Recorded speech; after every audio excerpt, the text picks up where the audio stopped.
India's Army Chief pays courtesy call on Nepal's Prime Minister. Meeting focus on historic Nepal-India military ties. Nepal opposition ends parliament protests. Lawmakers raise public concerns as Foreign Minister details overseas diplomatic staffing. Nepal set to implement new semi-monthly salary system for federal civil servants. Provincial and local staffs excluded for now. Pakistan's top court orders ex-Prime Minister Imran Khan hospital transfer. Move follows concerns over his health. Iran sets conditions for reopening Strait of Hormuz. New maritime route also agreed with Oman amid tensions.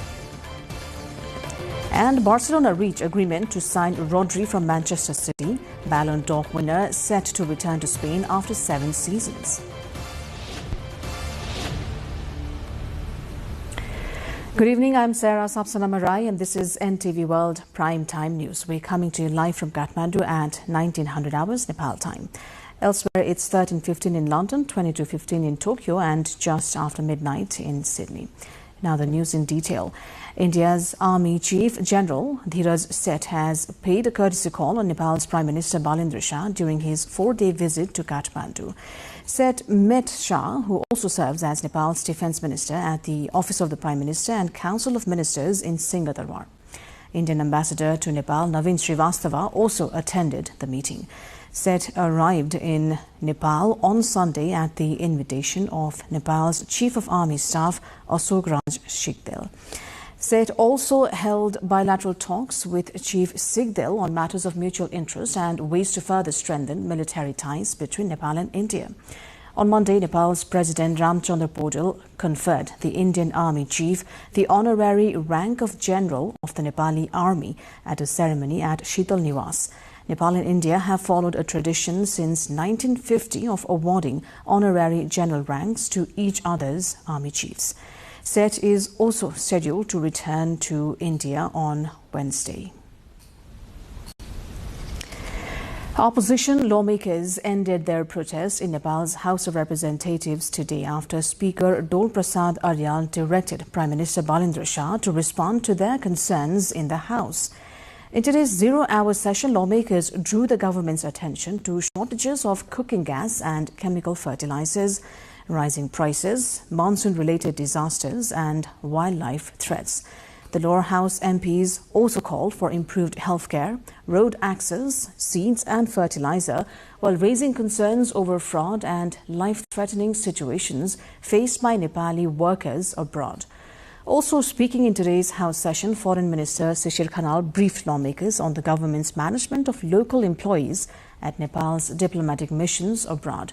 Minister said local employees support diplomatic missions with administrative and consular work, with hiring based on local language, laws and work culture.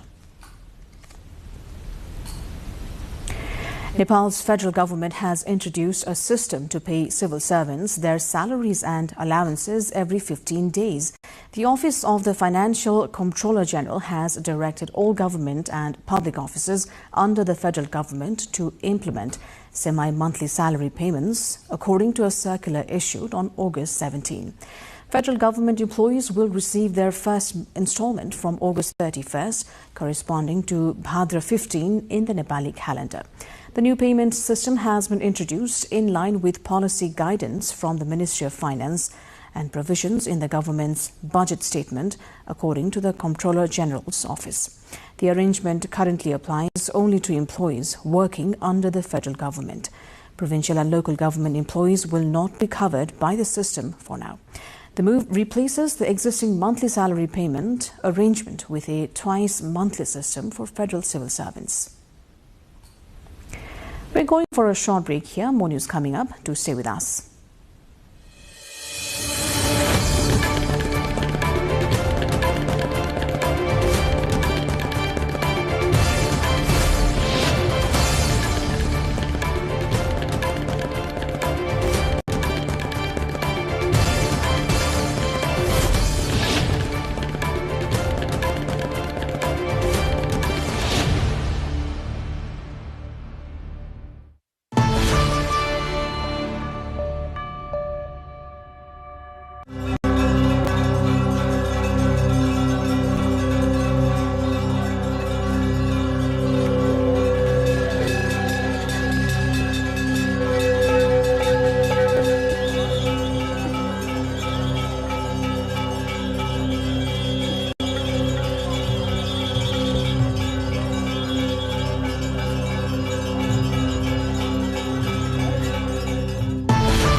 watching NTV World and this is Primetime News. Welcome back. Nepal Oil Corporation has said cooking gas supplies in Kathmandu are improving, with deliveries now exceeding the valley's average daily demand. Kathmandu normally requires around 35,000 to 37,000 cylinders a day. The suppliers are currently delivering an additional 5,000 to 8,000 cylinders per day. More than 309,000 cylinders were sold in the valley over the past week, averaging over 44,000 a day. The corporation has urged consumers not to unnecessarily stockpile cylinders and said supplies are expected to return to normal within days. LPG industry representatives also expect the situation to ease within a week's time.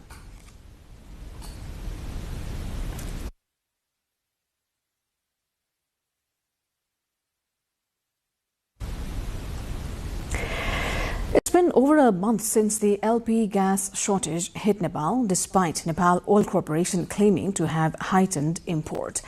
Is it the 2-month-long half-cylinder distribution that is taking months to replenish, or has the supply chain been disrupted? At the moment, the daily demand is of around 127,000 cylinders. Sabika Shrestha, along with Pawan Barsha, brings more. The government and Nepal Oil Corporation claim that they are importing 25% more LPG than before. However, consumers are still forced to stand hours in line to get a single cylinder of cooking gas. Consumers remain confused about what is happening. To reduce the gas shortage, the government had previously been distributing only half-filled cylinders. However, after it began distributing full cylinders from July, problems emerged. Industrialists and sellers say the problem occurred because the amount of gas supplied to depots was reduced by around 67%, with the government stepping in to distribute the gas directly. Bypassing the gas distribution depots has affected the whole supply chain, according to gas distributors. Gas depots say that since July, industries have been sending only 33% of the gas to them, and that government intervention has caused the problem. मैले एक दिन एउटा gas भर्देर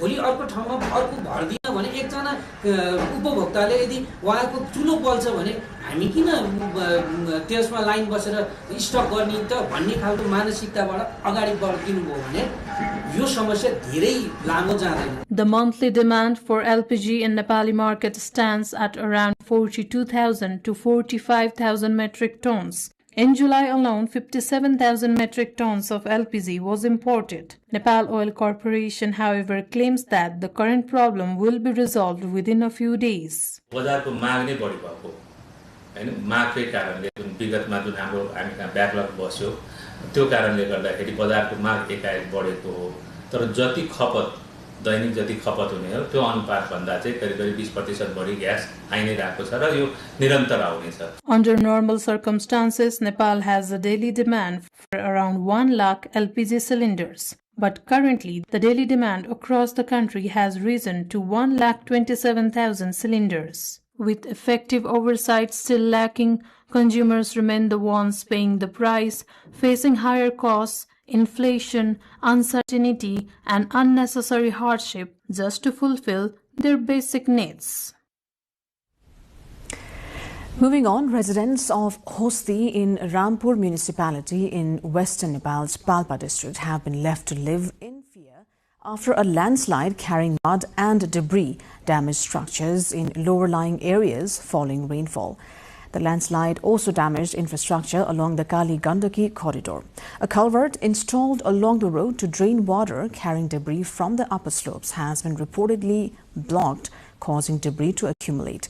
Local residents say the blocked drainage also has encouraged the illegal extraction and trade of gravel and construction materials.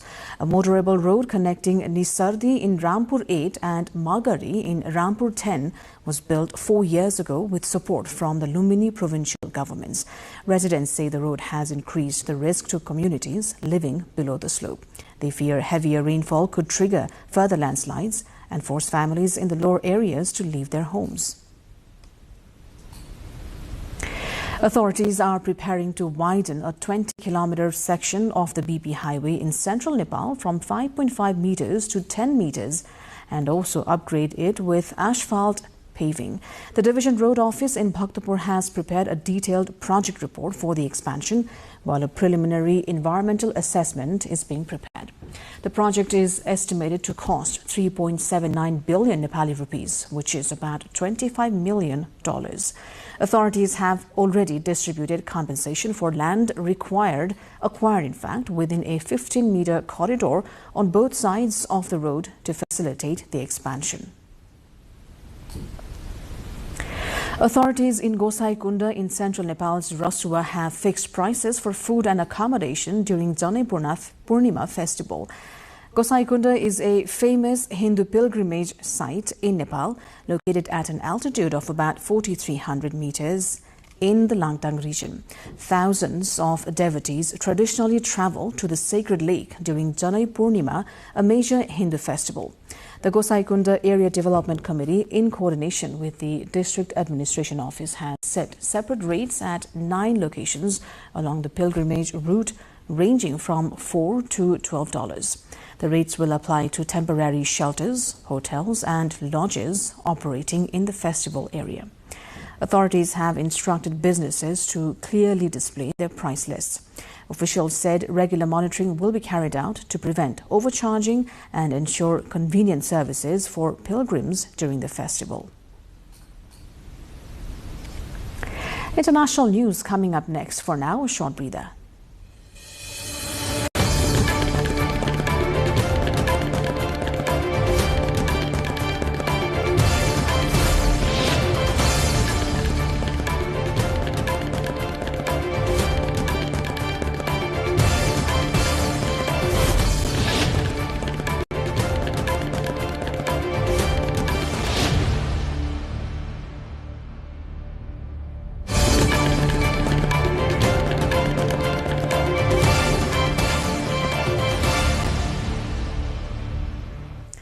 Pakistan's Supreme Court has ordered jailed former Prime Minister Imran Khan to be transferred from Adiyala jail to Sifa International Hospital in Islamabad for medical examinations, following concerns over his health.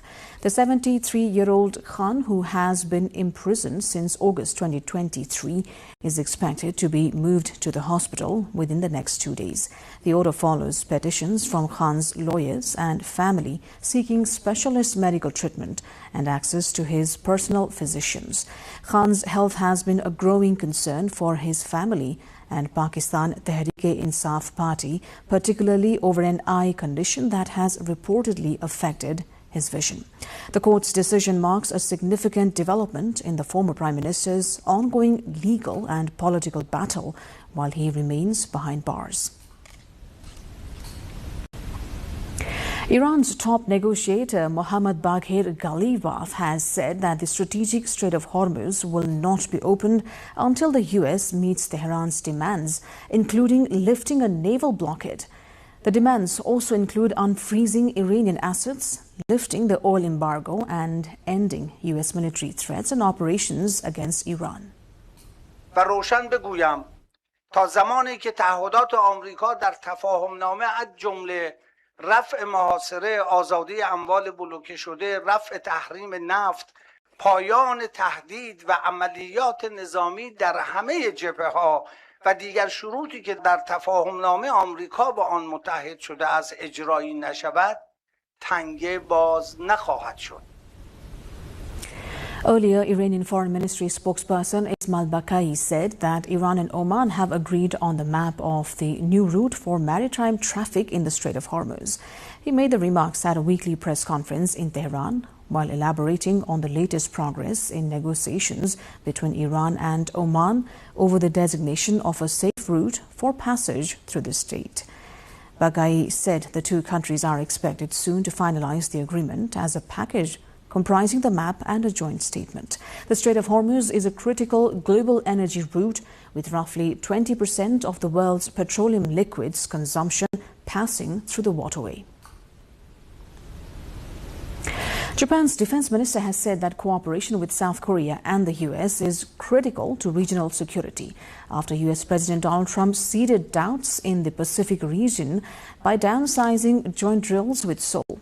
Speaking on a visit to Australia, Shinjiro Koizumi came out strongly in support of joint security cooperation with its key defense backer, Washington, and neighbor Seoul. 我が国が戦後最も厳しく複雑な安全保障環境に直面する中で、日米韓3カ国の連携は地域の平和と安定にとって不可欠です。 Russia has warned the UK of consequences following confirmation that British-made drones were used in recent strikes on military and industrial targets in Russia. In a statement, the Russian embassy to the UK accused Britain of deliberately opting for an escalation of the Ukraine crisis. Russia has threatened the UK in the past over its role in providing Ukraine with drone technology as well as Storm Shadow missiles. Ukraine has stepped up attacks on Moscow and elsewhere deep inside Russia, particularly targeting oil refineries and logistics sites for its key online retailer Wildberries. In latest attack, 10 persons have been killed and 18 injured after 2 Russian missiles struck the settlement of Pochedniki in northeastern Ukraine, damaging homes, shops and other buildings. The strike comes amid a surge in civilian deaths in the 4.5-year war. More international news and sports update coming up next. For now, a short break.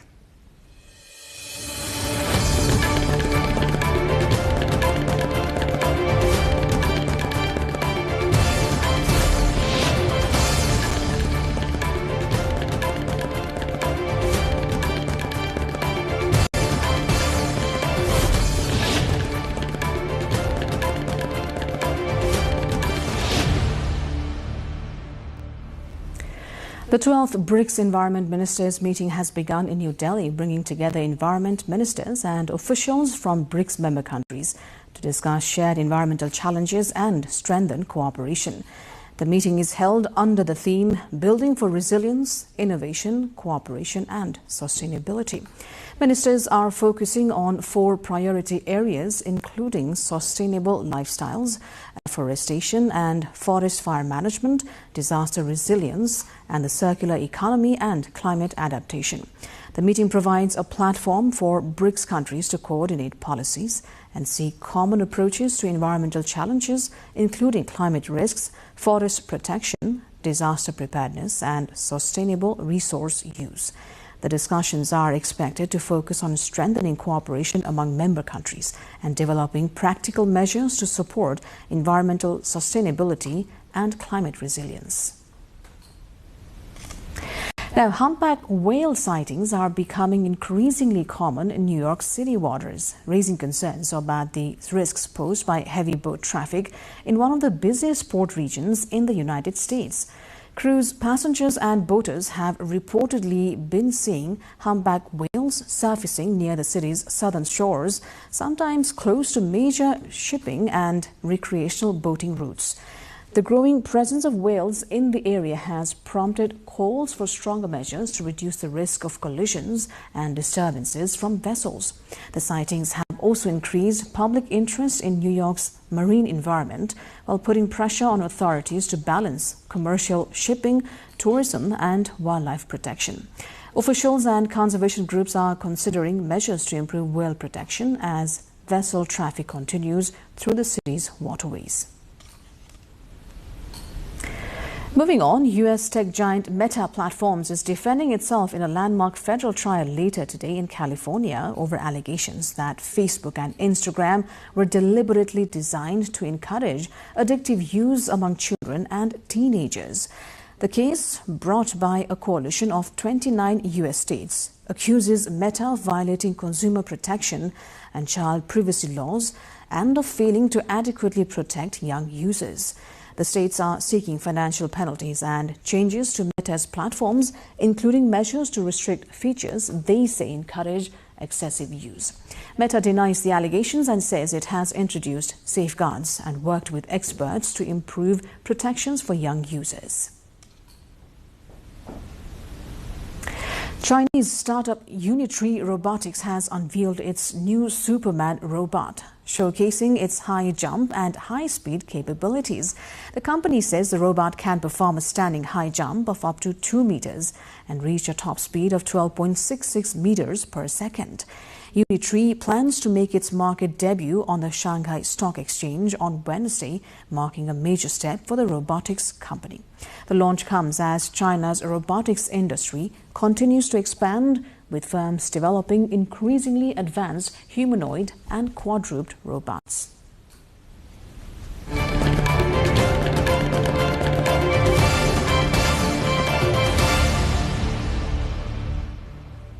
With that, we move on to sports update.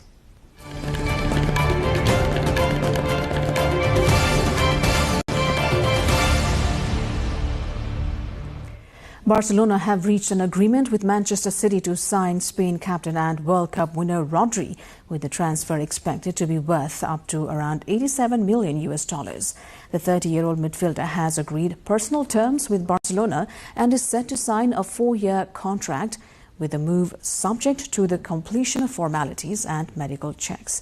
Rodri joined Manchester City from Atletico Madrid in 2019 and became a key player under Pep Guardiola, helping the club win 4 Premier League titles and the 2023 Champions League, among 12 major trophies. Rodri, who won the Ballon d'Or in 2024, is returning to Spain after 7 seasons at Manchester City and will join Barcelona after playing a central role in Spain's World Cup triumph.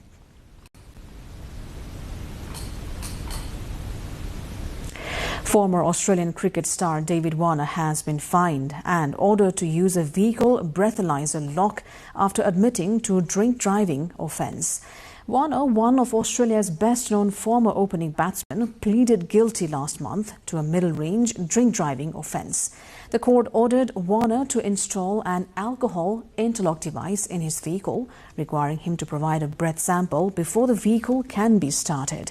The penalty comes after Warner admitted to driving with a blood alcohol level above the legal limit. Warner retired from international cricket in 2024 after a career spanning more than a decade and remains a prominent figure in Australian sports.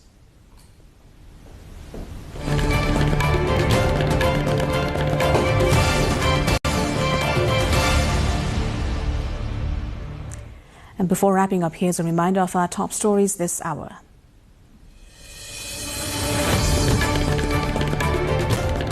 India's army chief pays courtesy call on Nepal's Prime Minister. Meeting focused on historic Nepal-India military ties.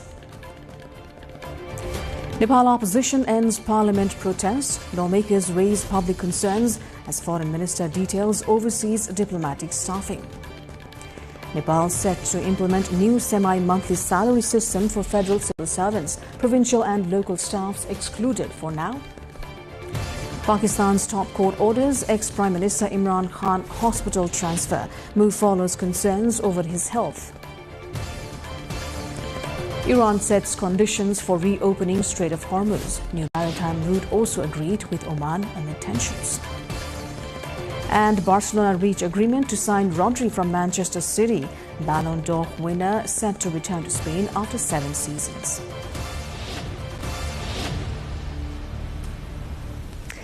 That's it for this edition of Primetime News. Our next bulletin will be at 2200 hours Nepal time. To join us through our social media and also get the latest updates from our official website, nepaltelevision.com. I'm Sarah Sapsanamarai. Thanks for staying with us. Have a wonderful evening ahead.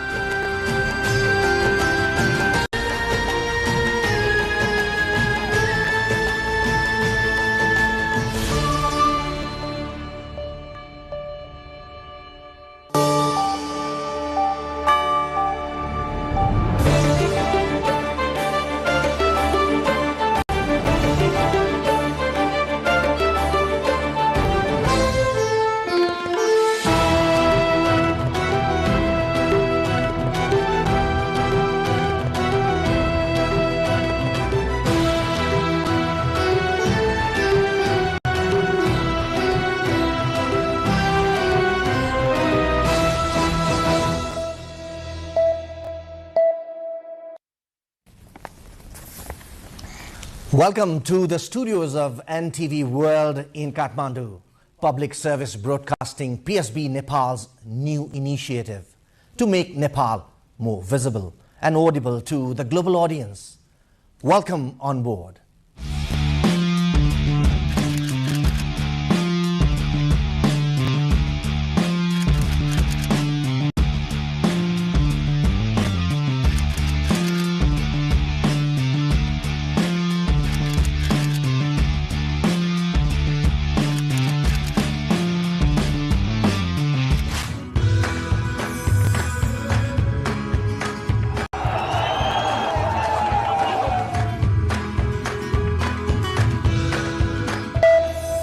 This is NTV World, facts that speak, insights that matter.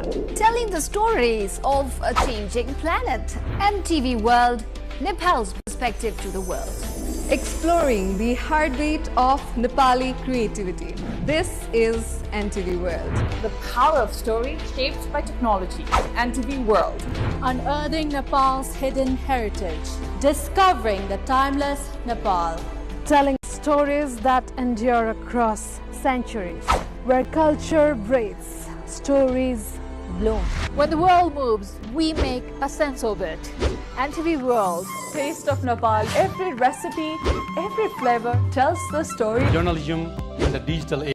Fast, focused, verified. Stories hold power. Stories reflecting life.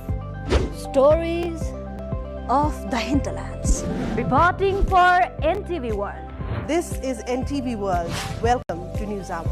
This is NTV World. Welcome to Primetime News. One story at a time. Crossing borders, connecting voices, where Nepal meets the world in dialogue. This is NTV World, Nepal's perspective to the world. Voices that connect Nepal to the world, bringing perspective, region and relevance to every story. NTV World, Nepal's perspective to the world. Stand by. Mic is on. 3, 2, 1, cue. We are NTV World.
The country wakes up with the first touch of sunlight kissing the Antudara in eastern Nepal. Antudara in Ilam district is the pride of Kosi province.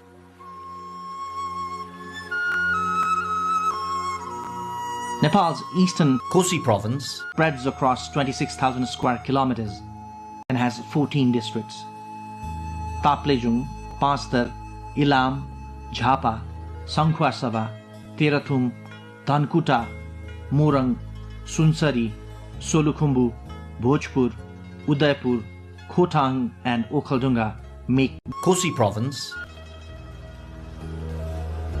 Though the province is an ethnic mix, the predominant inhabitants are Brahmin, Kshetri, Tamang, Sherpa, Rai and Limbu.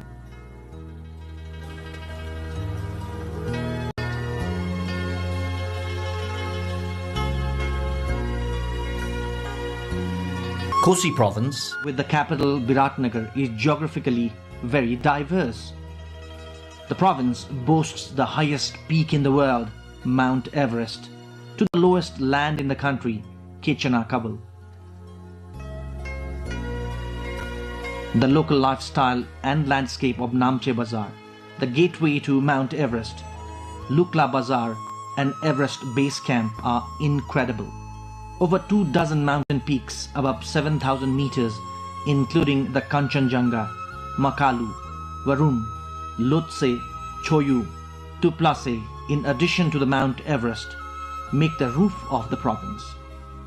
The potential of tourism in the province is also as high as the Mount Everest.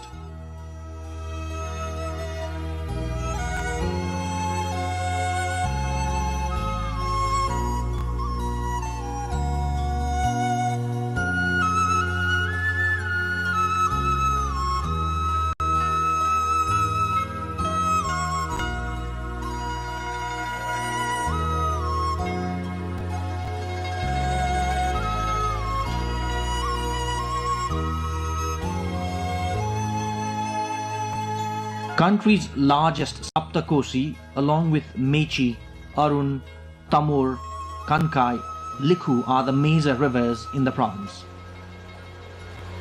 These rivers are the lifeline of the people since time immemorial. Recently started motorboat on the Koshi River is opening doors for tourism while easing the life of the locals at the same time.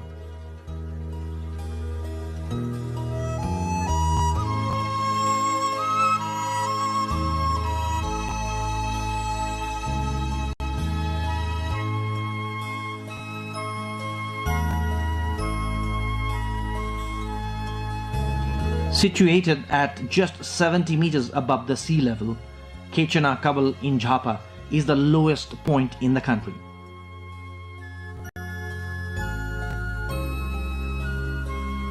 This place of national importance needs more promotion, and expectedly some programs are being undertaken.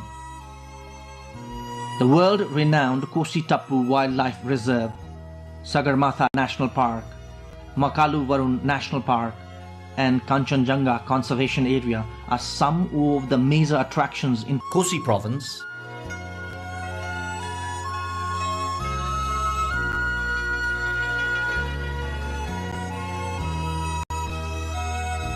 These protected and conserved areas serve as the museum for those interested in wildlife, flora and fauna, wetlands and biodiversity.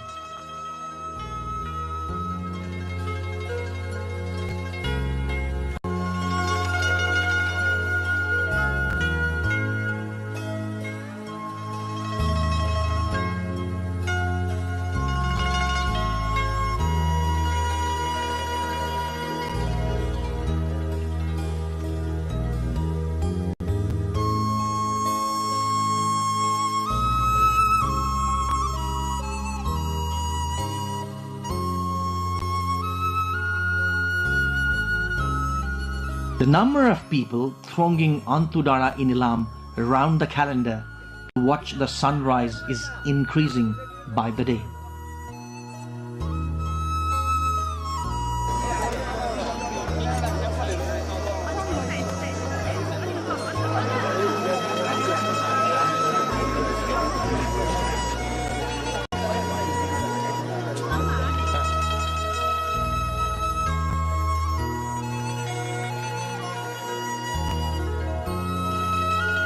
The symmetrical tea gardens of Kanyam cannot be described in words. Prosperity along with natural beauty is the speciality of the province. No foreign or domestic tourist returns disappointed from this place.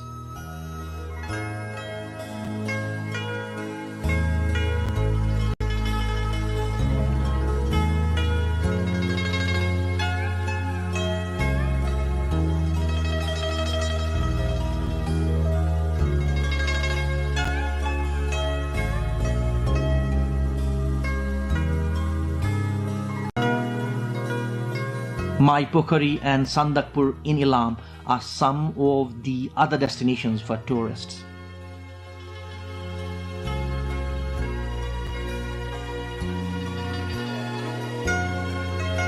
Sandakpur is probably the only place in Asia from where one can enjoy the panoramic view of around 60 mountain peaks.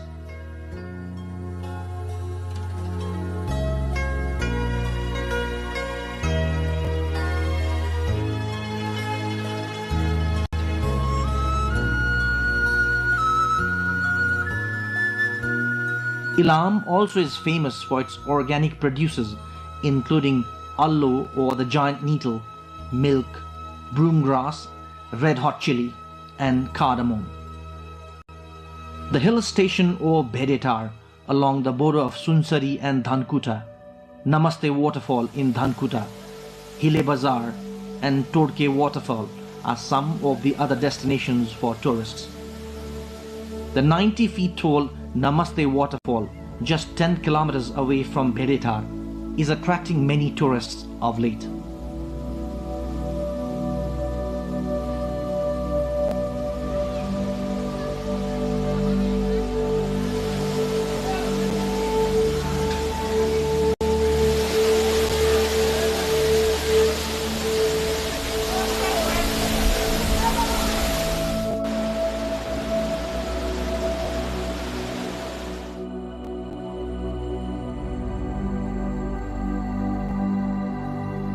TMZ or Tinjure, Milne and Jaljala area in Terathum is branded as the capital of rhododendron. The area boasts 28 species of the national flower. This area also generates interest among explorers and researchers.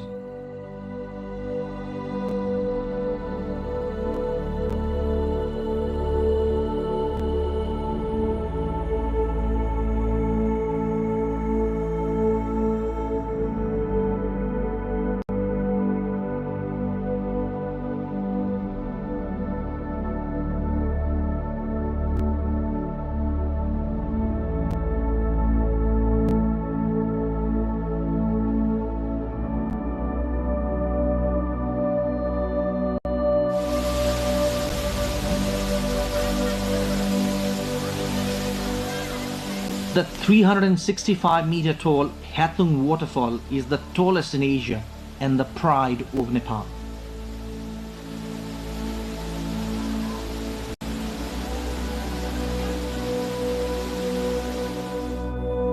Kosi province is ahead in terms of infrastructures and facilities. Standard hotels are found in almost all places in this province. The province has 11 domestic airports. Most of the destinations are accessible and connected by highways and roads.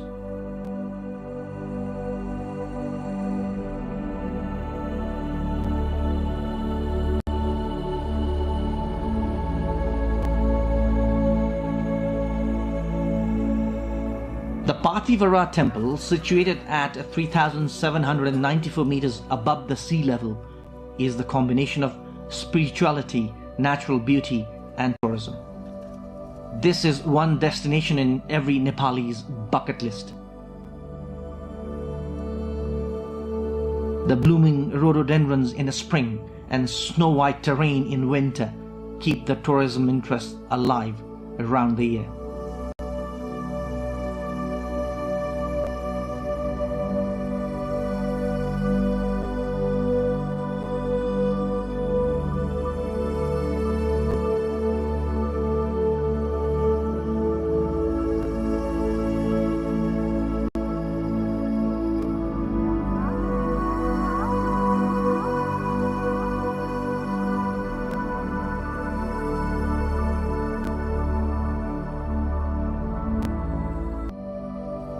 There are many other similar religious sites in Kosi province, Halesi Mahadev temple and the Basaha cave of Khotan.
Buddha Subba Temple in Dharan of Sunsari.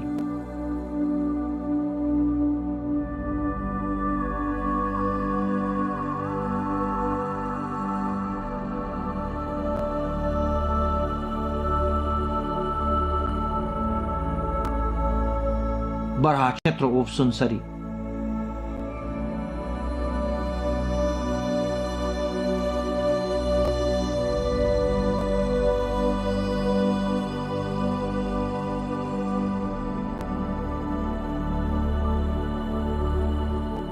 Mini Pathivara of Vilam.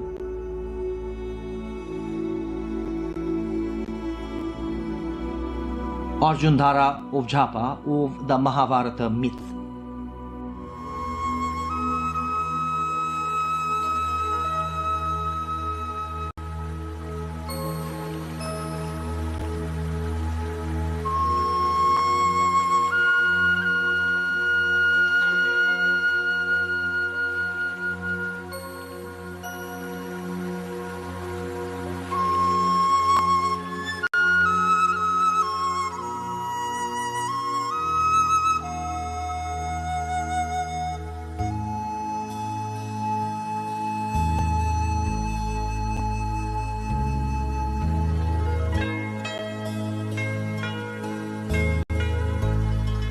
The Taksar Bazaar of Bhojpur is another destination not to be forgotten in the list of tourism destinations in the province.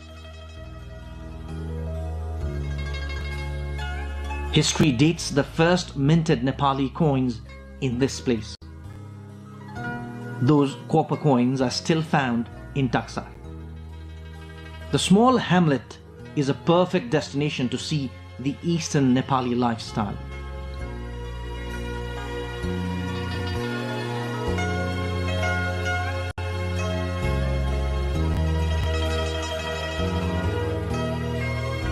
Kosi province is equally rich in its unique culture and traditions.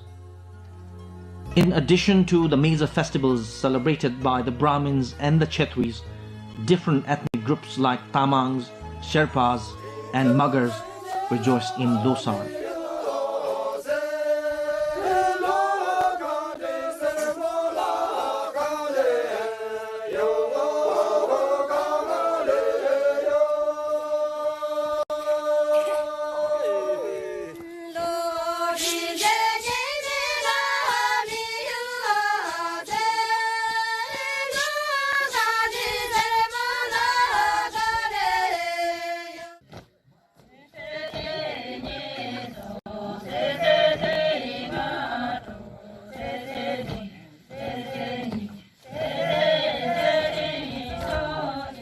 The Shabru dance of the Sherpas, a special ritual in Losar, is internationally renowned.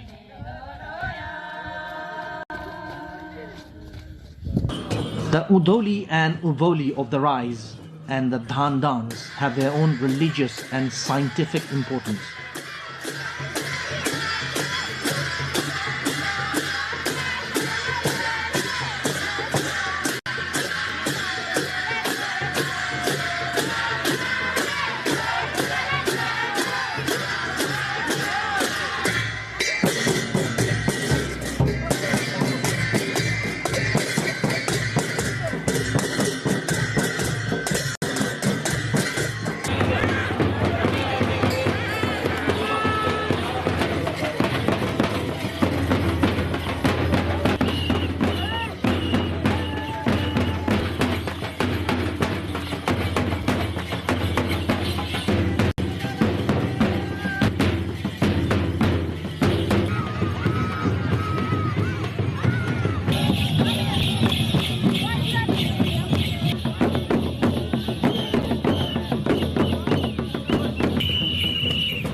The Tarai Plain of Province 1 is the breadbasket of Nepal.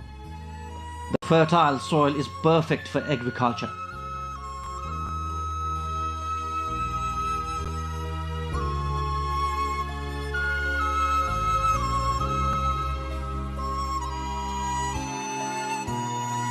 Tea gardens from the lowland of Java to the height of Solukhumbu are some of the major cash crops here.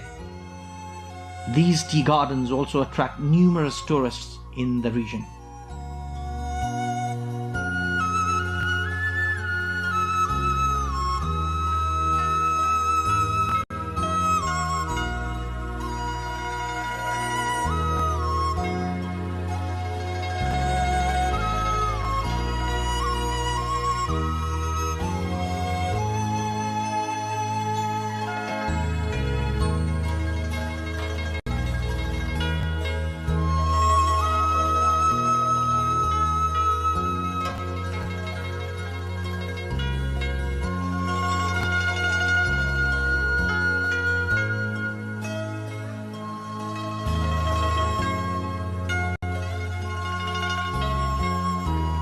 Province 1 is definitely a museum for tourism.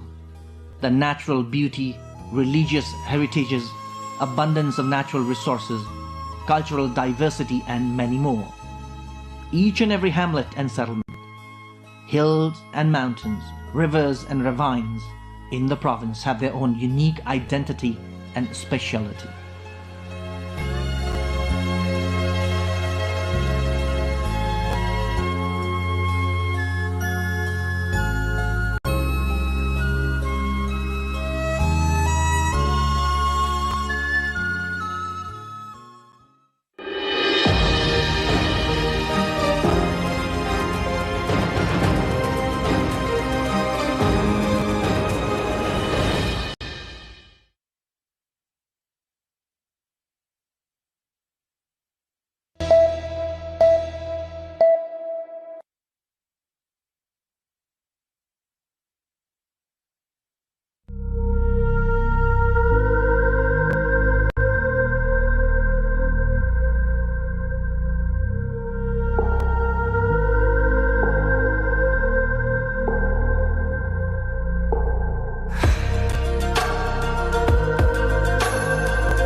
What if I told you a story of a place shrouded in mystery and steeped in stones? A place where warriors were born and raised and their path through the mountains still remain to this day. Ajirkot Gorkha, the unbeaten kingdom.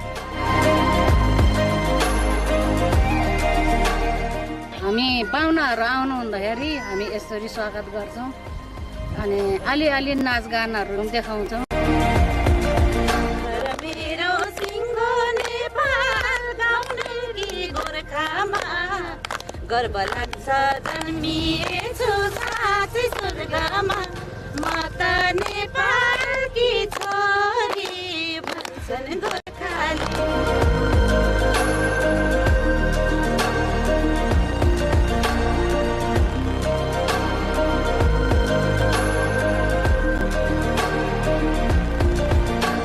जस्तो घाटु चुड्काहरू भन्ने चाहिँ विशेष गरी हुन्छ यहाँ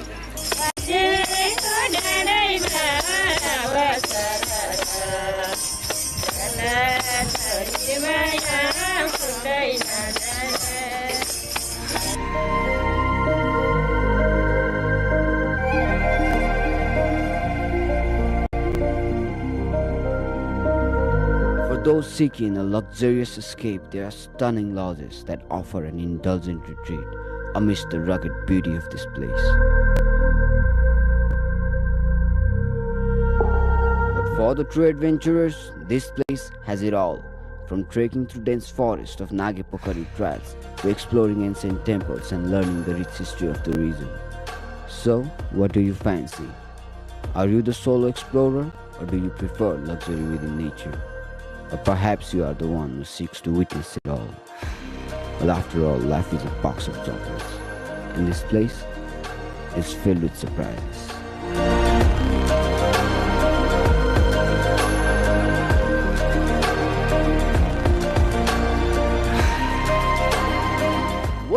place where magic and reality intertwine, where the wonders of nature are both breathtaking and inspiring.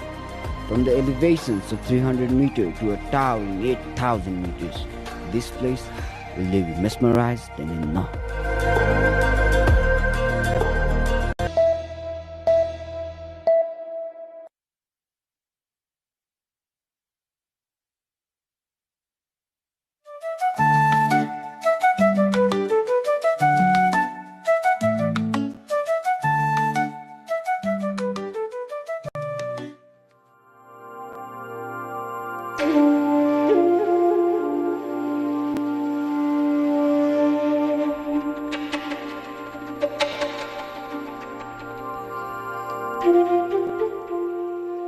Home Bahadur Tamang, a gifted Thangka artist from the spiritual heart of Buddha, has turned his craft into a global bridge between tradition and business.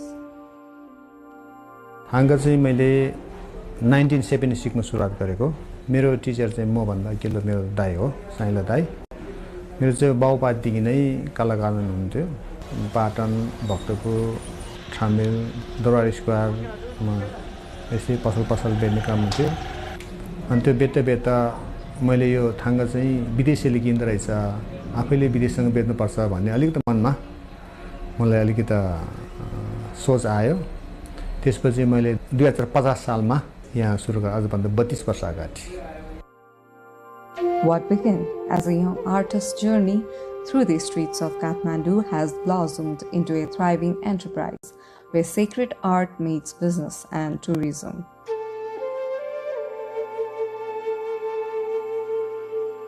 With every brushstroke, home brings Nepal's rich spiritual heritage to the world, transforming Thangka painting into a symbol of cultural fusion.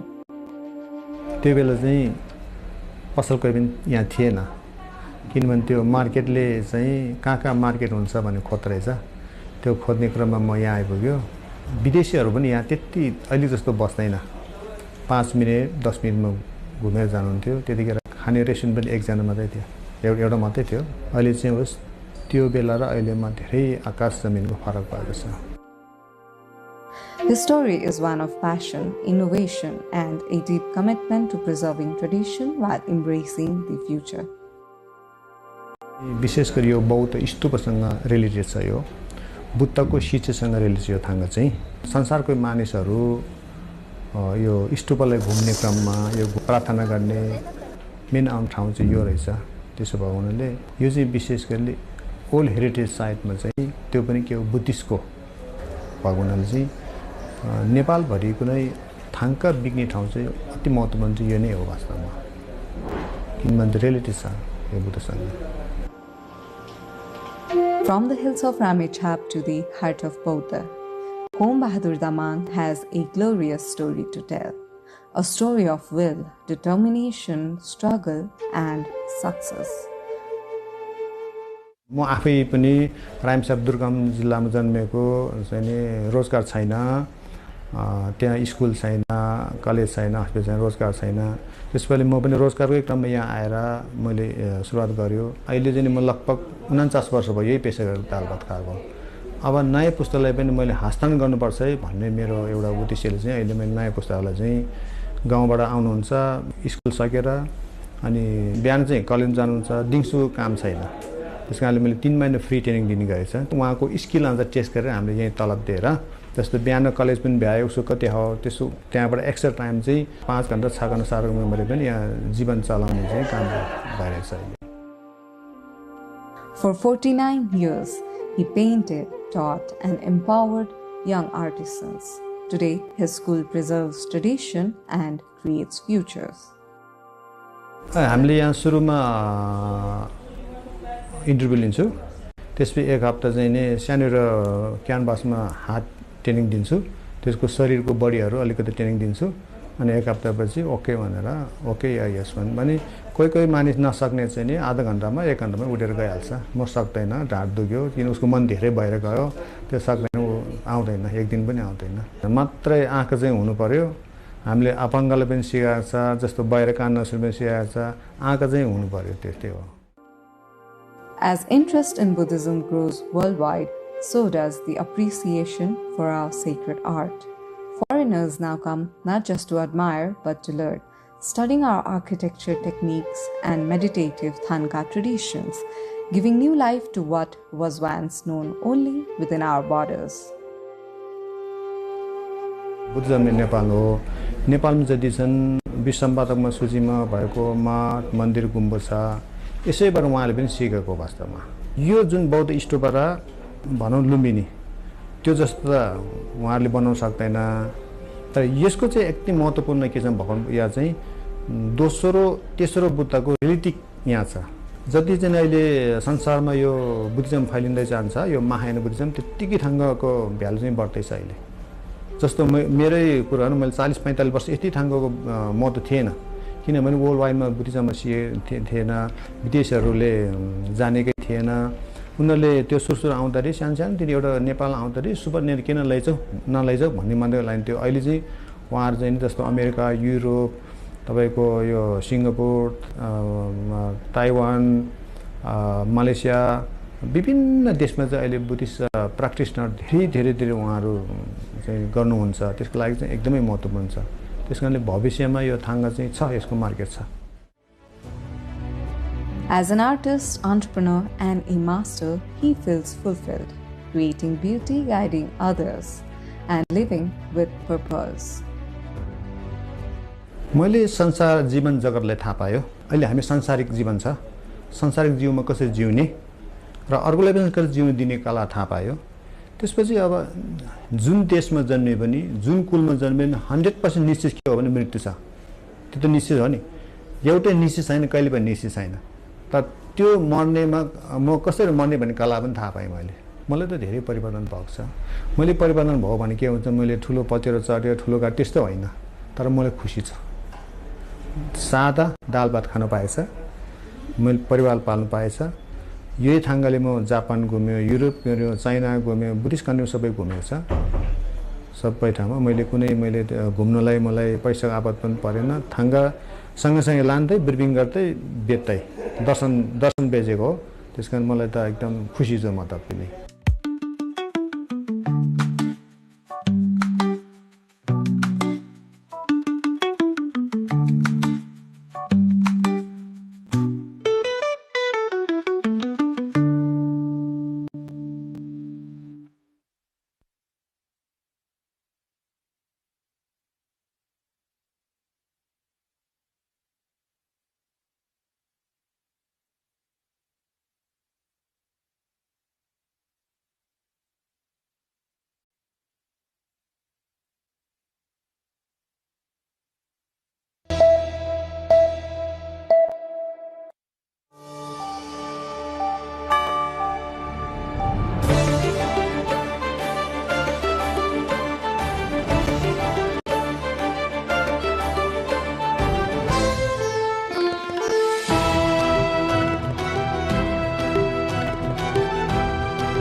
Nepal is lucky.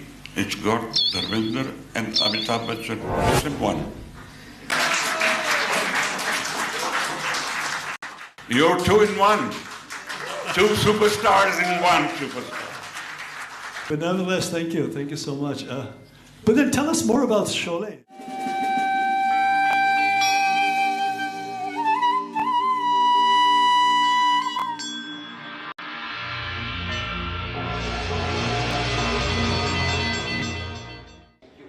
Once again, Nepali cinema making history on the 9th edition of NIF, Nepal International Film Festival, here on NTV Board with the collaboration NTV World. We just don't have two personalities on a talk show.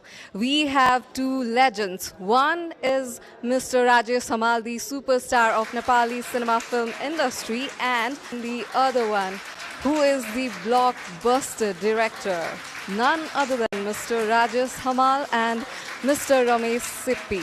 We are having them here on this Creative Forum talk only on NTV World. Mr. Ramesh Sapiji, good afternoon. Namaskar. Namaskar, and welcome. Welcome to Kathmandu. Thank you. Is this your first time? No, this is my third trip. A third trip. Yeah, it's an absolutely pleasure. Welcome to Nepal once again, you know. Thank you. Unfortunately, we're meeting at a very tumultuous time, you know. The world is going through, you know, they're hell-bent on destruction and domination, you know. I think the onus lies on the creative people, you know, to spread their good words about collaboration, humanity, human emotions, human value, just to offset the balance. Absolutely agreed. Right. And I think we should speak up and then spread our narration through our arts, through our... Yeah, because you have a voice, you have people listening. Right. And you have that command. So whatever you say, it will carry some weight. Whatever you say will also carry a lot of weight. I haven't met you before, but I, of course, know of you. You have a very illustrious career, illustrious film life that you have spent, and not only you, your father as well. Could you tell us a little bit about you? I mean, most of us know of you pretty well, but nevertheless, can you tell us, like, where you were born, how did it start, and how did your family got into films? I was born in 1944 in Karachi. And so before the partition? Yes.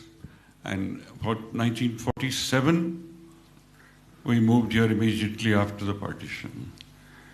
I mean, I was only 3 years old, so my memory is not very sharp on that. But yes, we started out here. My father went into the construction business, buildings. In Mumbai? In Mumbai. And it was a very strange time because when he advertised a building and a flat, at that time, you were either a landlord or a tenant. So there was no purchase as such. Purchase in a small way. A big bungalow or a big thing belongs to one person, yes. Otherwise, because the people would come there and they would say, this wall, this side is mine, and that side, somebody else. Okay. So, it was a very strange way, but it started selling. Then 1951, he made a film called Saza. My father. Your father did. His good name was G.P. Shippy. That's right. Right. He's a very prominent filmmaker as well. Yes. Yeah. Devanand, Nimmi, and Shyama. So with these three, he made a film. Because of his construction thing, he kept meeting people from the film line who wanted to buy. Raj Kapoor would come. How did he decide to get into making films from construction? Because those are completely poles apart. Because he was selling. He was making money. People were making, people were coming there to take so then that's how he got. Oh, he started off as an investor. Yes, as investors they came in. And that's how he got into it. Well, after that, I was lucky that he was already in, and I worked for about 8 years from 61 to 69. I was just working on the sets in every department possible. And then in 69, I launched my own film, Andaz. You didn't do anything else in life before that? No. I went to London in 61 to do something, to maybe commerce, the college there, but I couldn't get into it. My heart and mind was there, so I rang up my father and I said, can I come back? He did not take even 1 second. He said, sure, if you're not happy, come back. That was... And the first film that you made, was it because you had the passion for filmmaking, or it was like a family business kind of thing? Not at all. It was absolutely my passion. Because everybody said, why are you making a film like this? A widow and a widower? You shouldn't make this kind of film here. It may be a nice film, but people won't like it. So Andaz, I remember, was very well received, especially that song on a motorcycle. That's right. Zindagi Ek Safar Hai. Yeah, that motorcycle. I mean, I couldn't sing to save my life. But yeah, two iconic ones, because that was the theme of the film. Hai na bolo bolo, papa ko mummy se, mummy ko papa se pyar hai.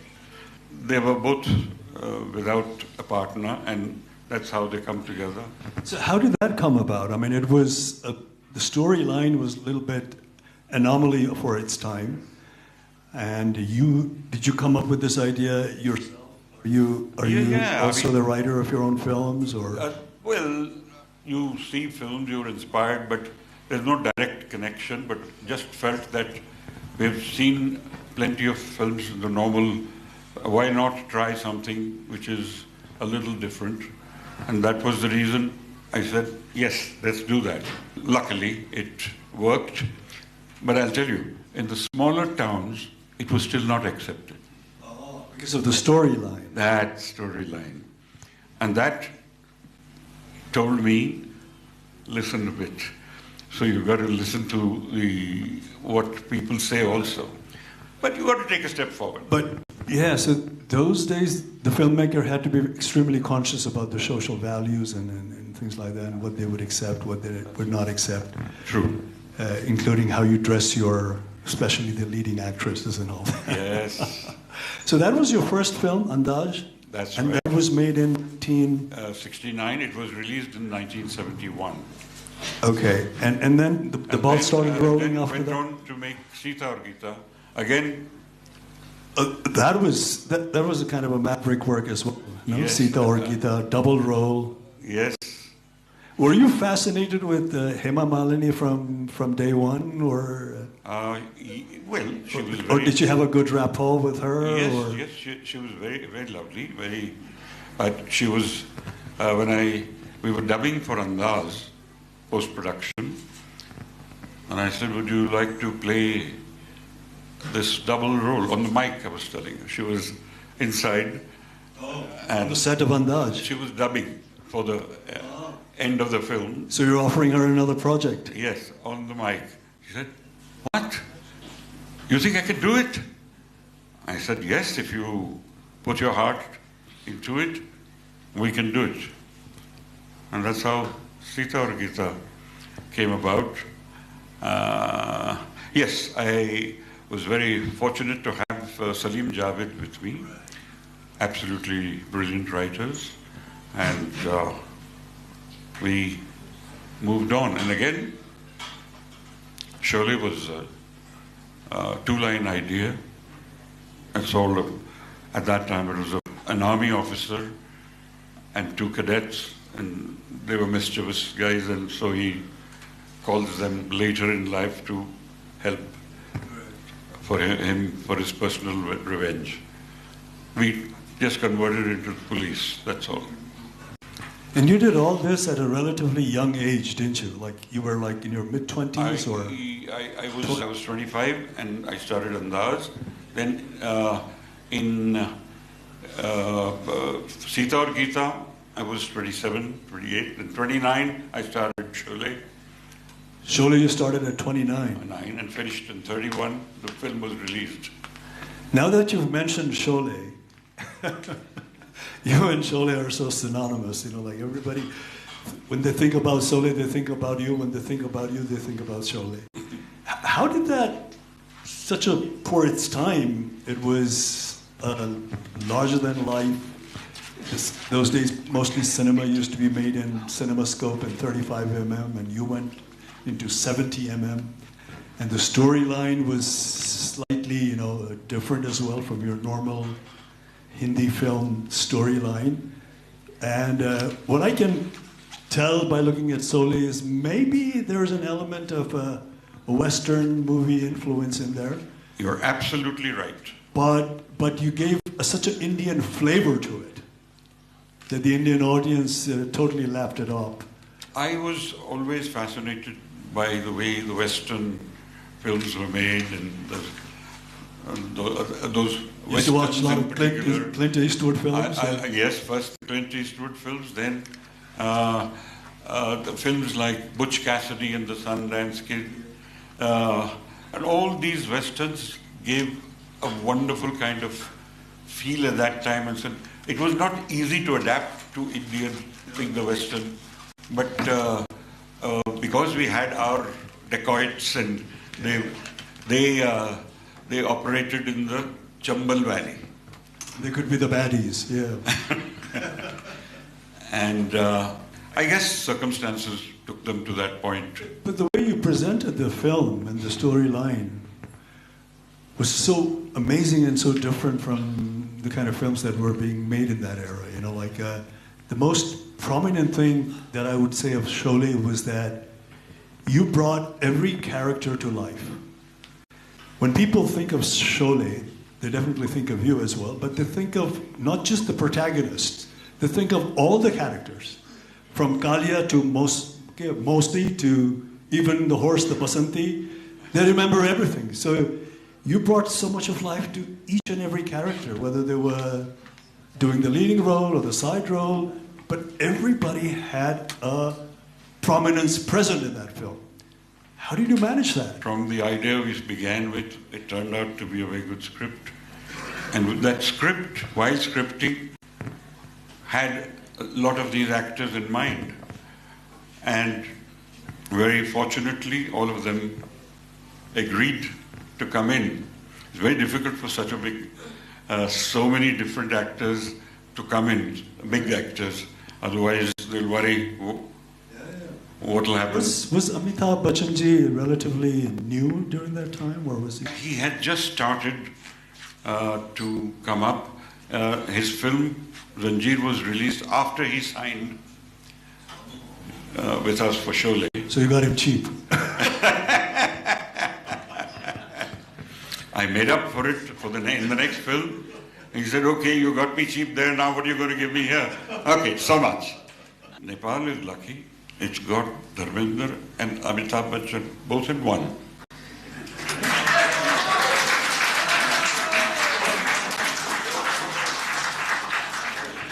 You're two in one. Two superstars in one superstar. But nonetheless, thank you. Thank you so much. But then tell us more about Sholay. How did you do the characterization? How did you come up with the storyline? As I said, I was very lucky to have Salim Javed, who came to me towards the end of the making of Andaz.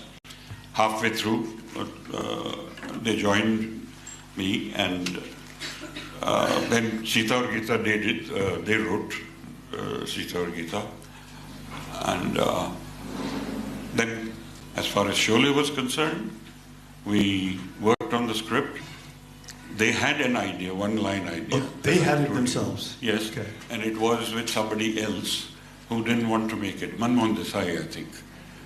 He said, this is not my kind of film.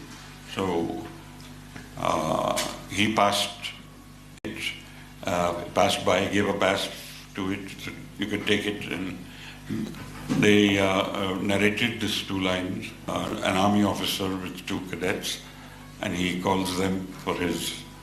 So I think I was lucky that I had these two wonderful writers with me, and we were able to bring together a script which had all these elements in it, and all of us are always inspired by good cinema.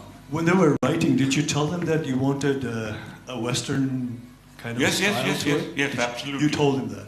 Yes, yes. Did you give them any references? Or? Yes, all these that I told you about, Butch Cassidy, like these two are like the Butch Cassidy and Sundance Kid, and one of them dies at the end, if you remember Butch Cassidy also. That was Paul Newman and Robert. That's right, that's right.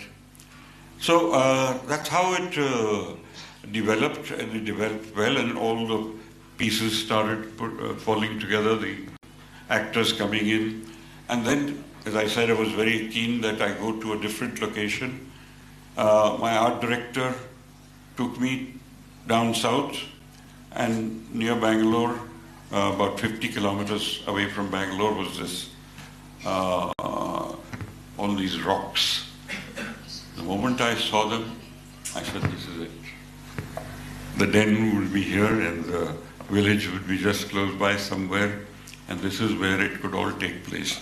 And then we built a village there.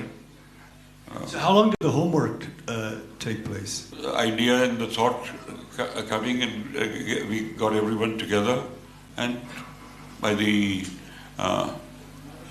coincidentally, the film started on the 2nd of October, 73, October 2nd. And then you had such prominent actors in that film. How difficult was it to coordinate them? I mean, how does it work in Indian cinema when you have so many prominent actors and actresses in your set? How does the coordination work?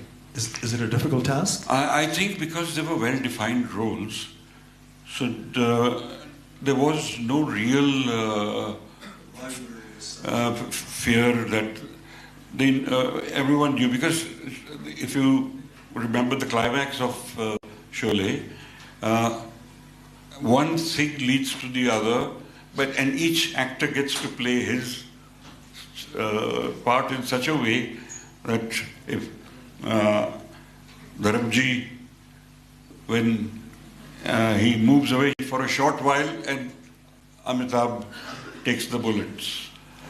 So he dies, and then he vows vengeance, and he drives, and he does the climax of killing all of them, right down to when Sanjeev Kumar comes and says, this is mine, Gabbar is mine.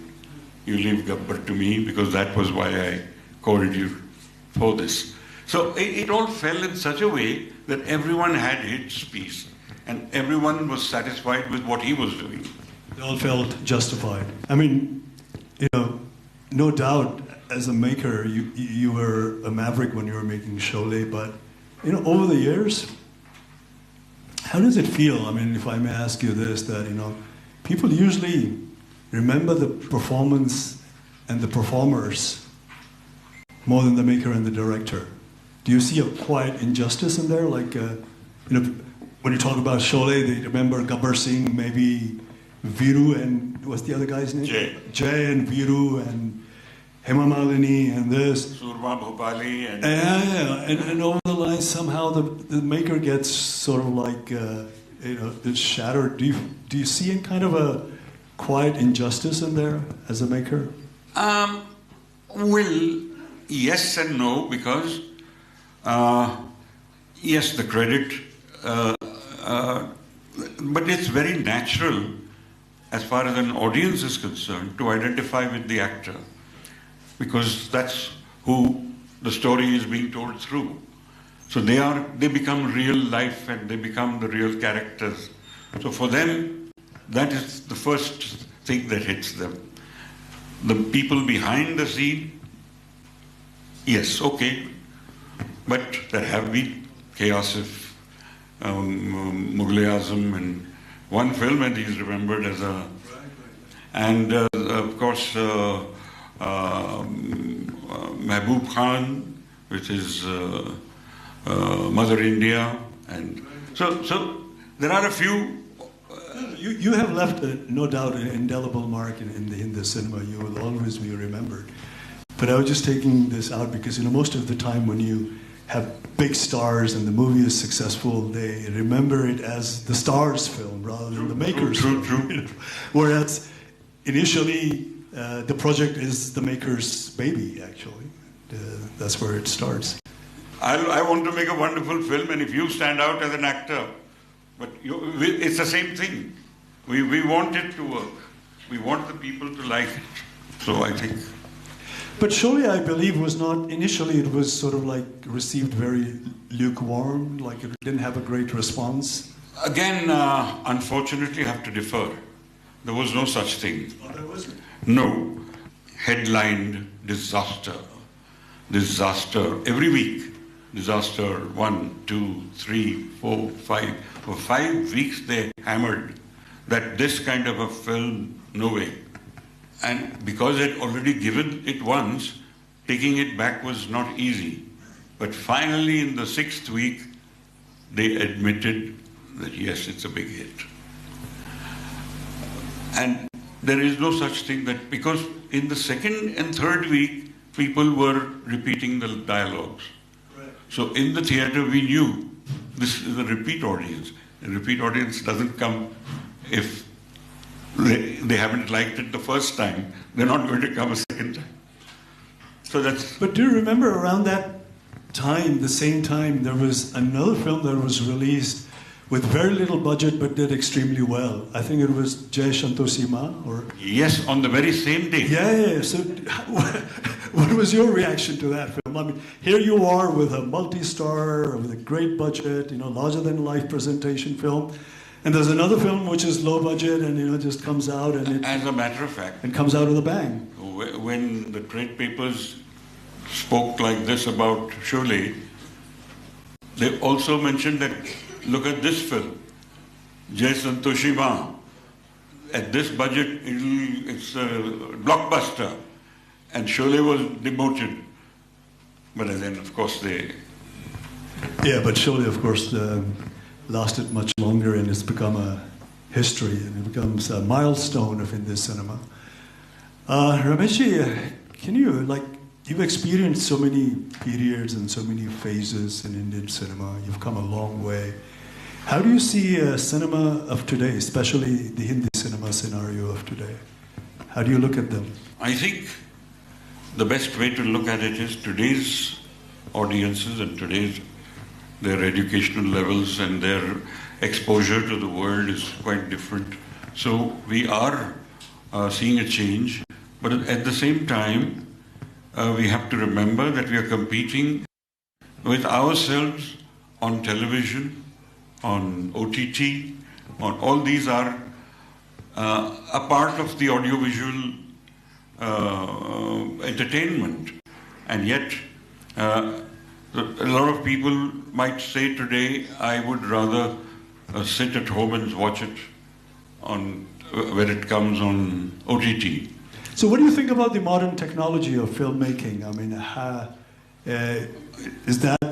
do you take it as a progressive change, or? Yes, any technology improvements that help and aid a filmmaker should be welcomed. Now, do they take away from you as a maker? I think they're meant to enhance your work.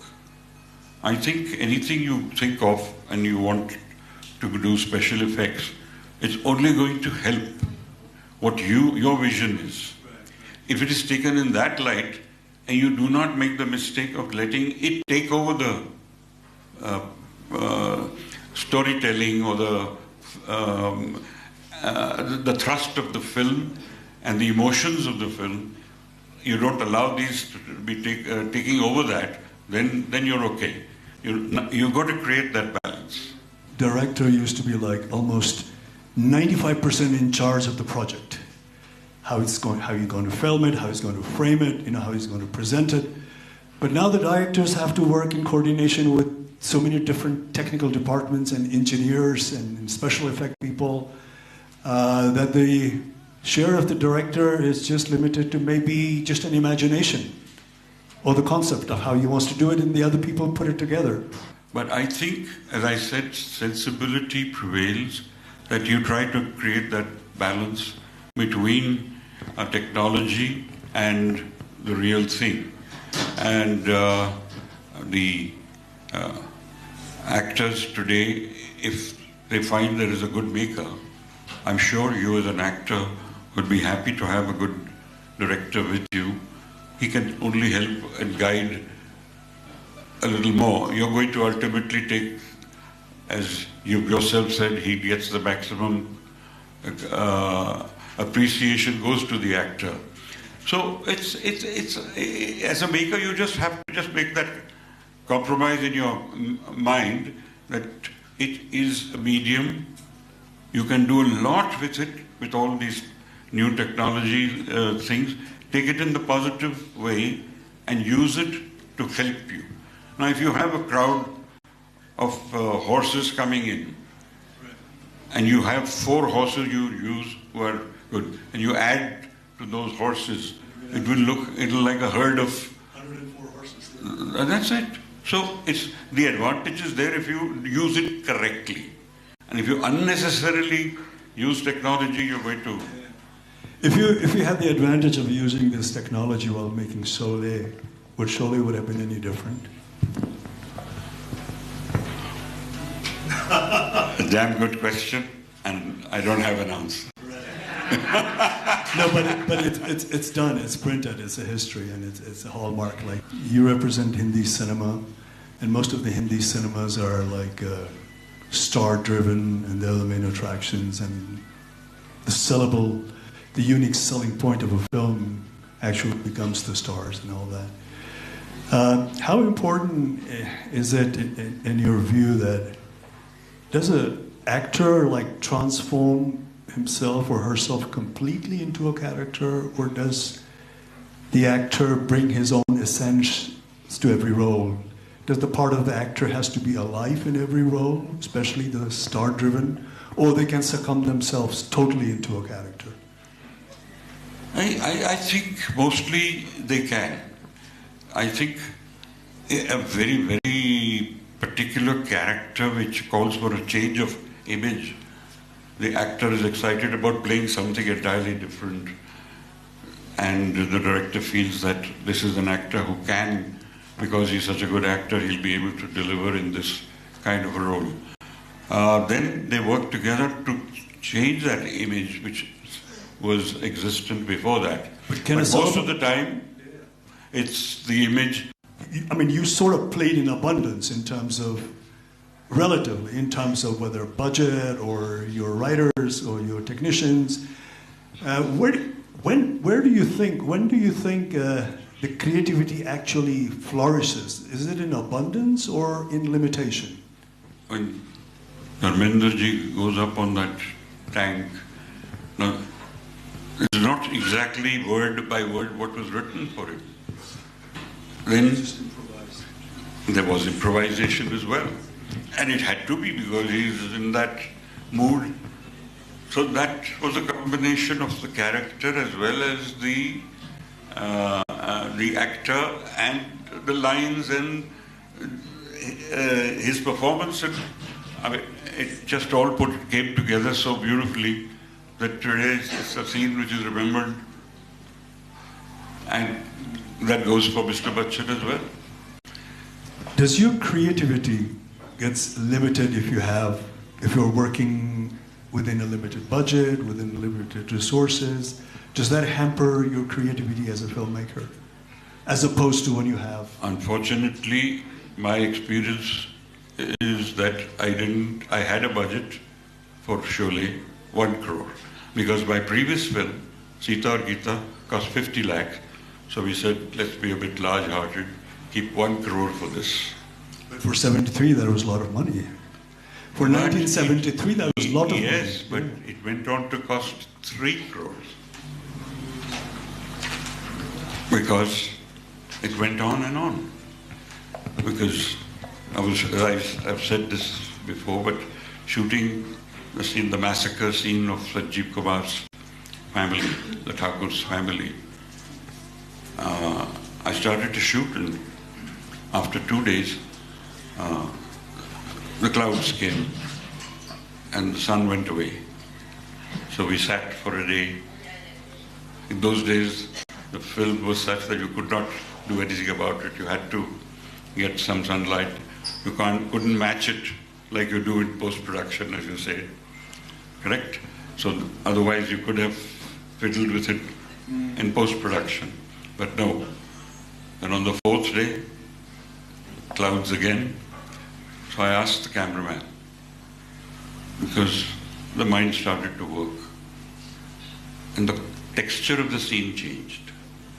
I said, if I do it like this, I'll be able to build that, the little wind, and it changed only in terms of what the, not that the dialogues were changed or anything like that.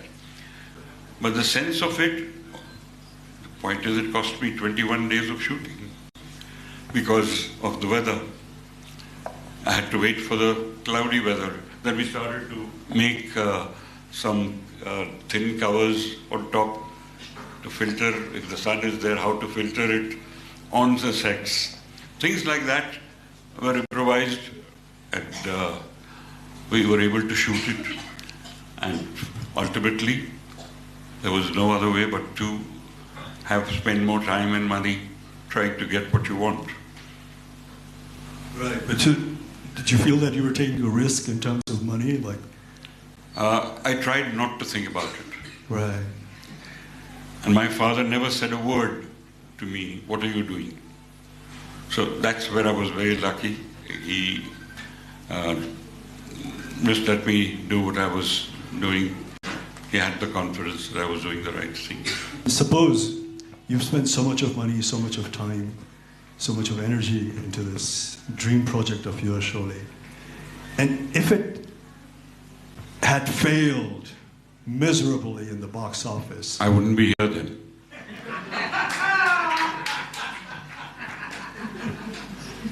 So there is no such thing as like taking things with a pinch of salt and getting up and moving up again. Can that happen to a filmmaker? When a dream project fails, yes, it can. And he still retains the energy to continue, yes, to stand up and move? It can happen, but it will affect his confidence also. Do you know anyone that you know like that in Hindi cinema? No, I'm sure there must be people who have felt this. People start to abandon you financially, or in different ways. You find even actors then dropping out from projects. These things do happen. It's not. How much of a burden is it when you lose a lot of money in a film? How much for the maker? Well, if it's borrowed money, it's carrying interest all the time. There is a certain foolishness when you allow budgets to go that. How do you look at the progression of cinema making over the years? Because you see, what has happened is with so many different sources of viewing cinema, people have cinema in their own hands. You know, with a click of a button, they can go anywhere.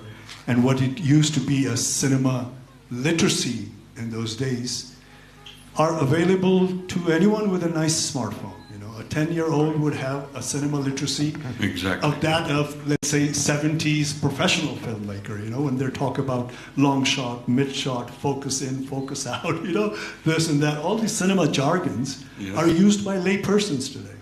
So, is it a more challenging to be a filmmaker in this time and age than it used to be before? I think that will always be there.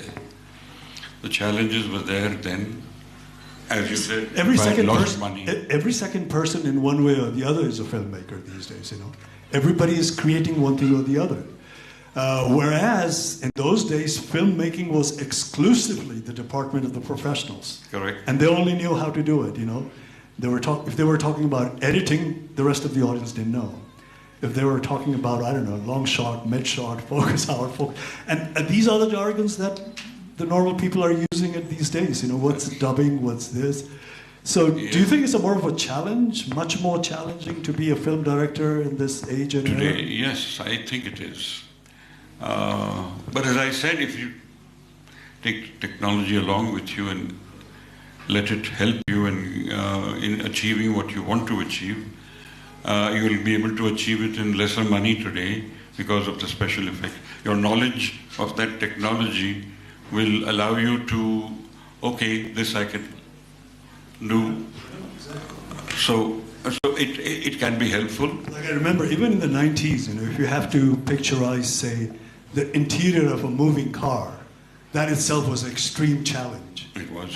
You know, and now you have so many different types of cameras available, you can do it in a flick of a finger. Yes, I remember, because after that, when I made Shan, that started to happen. I used to sit on the bonnet of the car, facing the actor behind the wheel, and the co-artist with the actor in front, and you're going through, and the crowds, you have to avoid the crowds because you'll see them, So all these factors were there, and it was very difficult to shoot within the city. And all my work on Shan was in the city, on the docks, in the streets, on those car chases and everything. What would normally have taken 3-4 days to shoot took again 20 days, 25 days to get it right. And the audience were pretty naive about the the difficulties. They don't see the difficulties. They see the end product. That's why the word, the cinematic liberty used to be very famous those days, because absolutely you right. You can fool your audience. Absolutely correct. You got it. Which is probably not possible these days. Yeah. The difference today is that people want to watch larger than life and extraordinary things on the screen, but at the same time, they demand that it should be believable. Even if it is done extraordinarily, larger than life way, the audience still wants to know that it has to be presented in such a way that it's believable.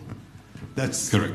They don't see any mistakes in there, so it has to be flawless today. And the technology has probably helped that.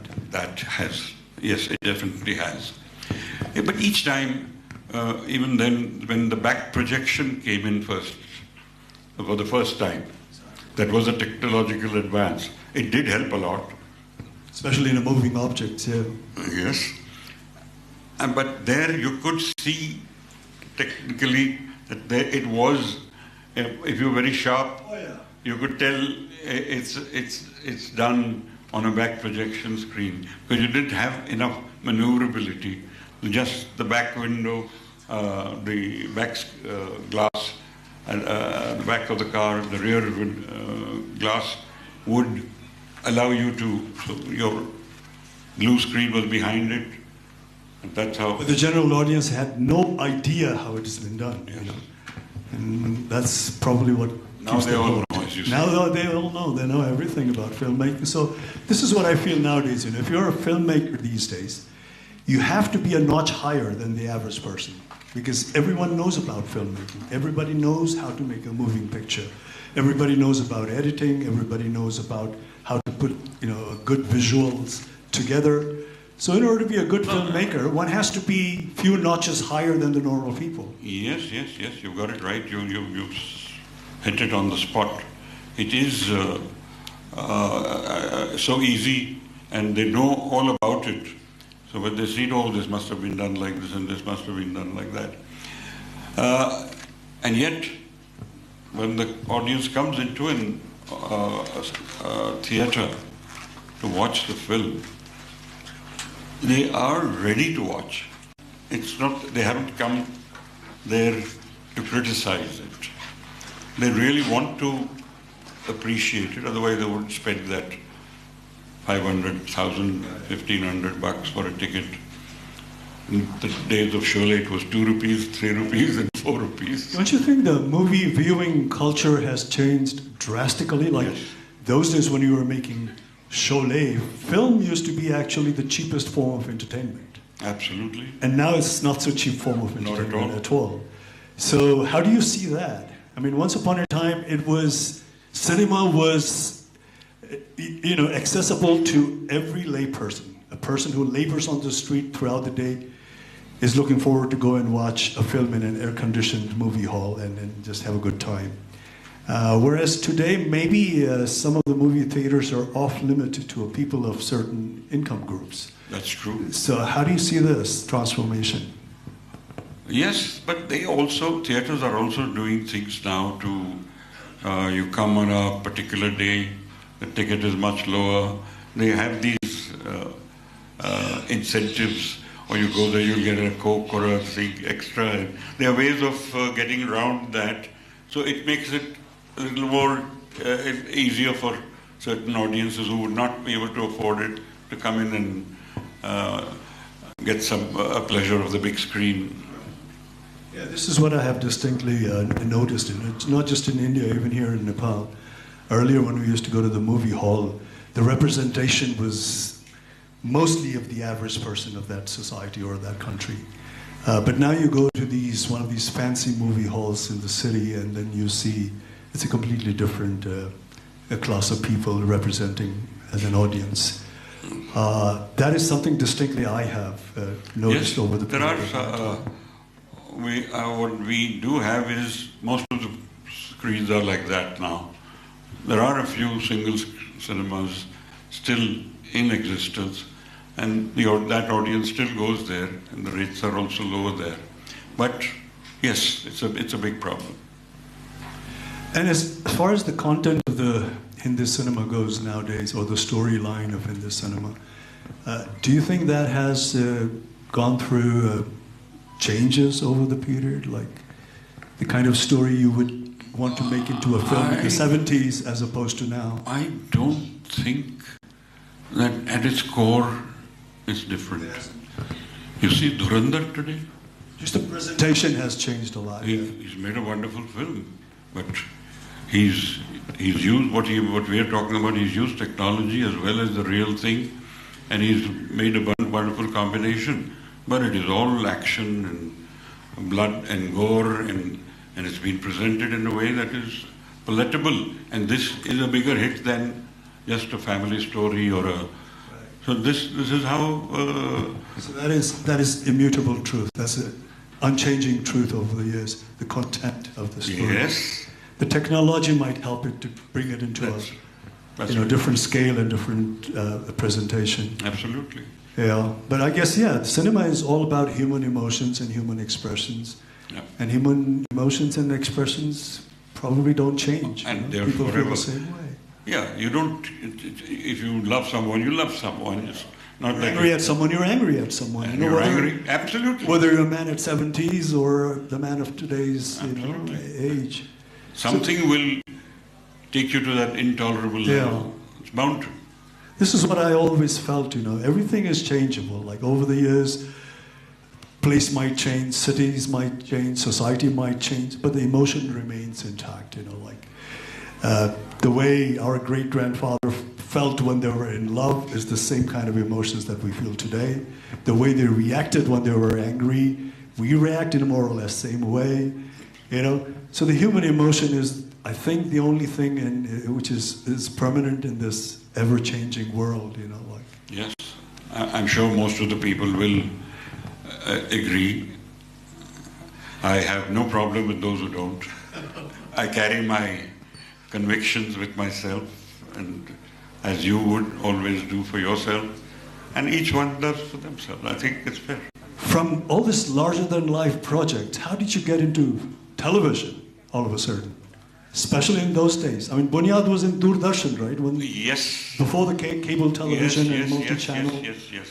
So how did that come about? I mean, how was that transformation made? Actually, some of the DD officials at that time suggested to my father, because he had a good rapport with the government, and they said, we've launched this channel, but we need some good material on it. Can you think of something we can... And the writer who had written an earlier... The story revolved around partition, right? Yes. India, what I'm saying is, partition. the writer of Bunyad was a writer who had done an earlier film, earlier series. As I got to know that writer, I felt a kind of a pulse that it's going to, this guy knows what he's talking about. So when it was set in partition and he was able to come up with a script which I liked, and I said, okay, let's go. It was a whole different kind of movie making. It was not movies, it was every episode, if you could leave it on a little... And you must have shot in video cameras or... The first 26 episodes I shot on film, 16mm film. And then switched to the videos. And that was, how many series was it? Like how long? 105 episodes. 105. So that's what, like over a year? Over a year, twice a week, 52 weeks, 104 episodes. Was that a profitable venture? Yes, it was, okay. It did well. In the beginning, we lost a lot of money, but started to pick up. And because we got into control of the shooting time, and then we were able to bring it out at a fairly commercial kind of income, cost to income, we were able to balance it well. So that was the only television venture that you attempted? No, I did one more. After that, I made a film. Then after that film, I did one again for the DD started the morning thing. The morning segment. Morning segment. That's where I made something called Kismat. So that was also, that did well. Then later on, went to do a film, a series called Gatha, which was also 100 episodes, just a little bit less than that. But that actually was on Star Plus. Now, Star Plus, the audience was not a DD audience. It was Star Plus had not made a dent in the... So they were just coming in? Yes. Star Plus, okay. And that took the television industry a much higher. Then Star Plus, once the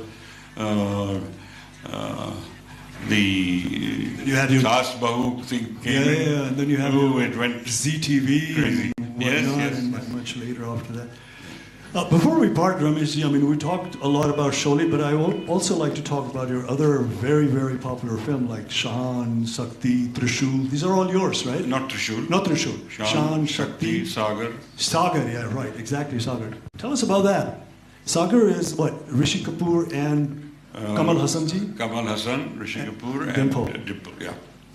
That was a combination of that time as well, like getting Kamal Hassan from South, and then you have this lover boy image of Rishi Kapoor, and Dimple was she was taking a sabbatical, and you... Yeah, she did only one film first. You woke her up and brought her to the set.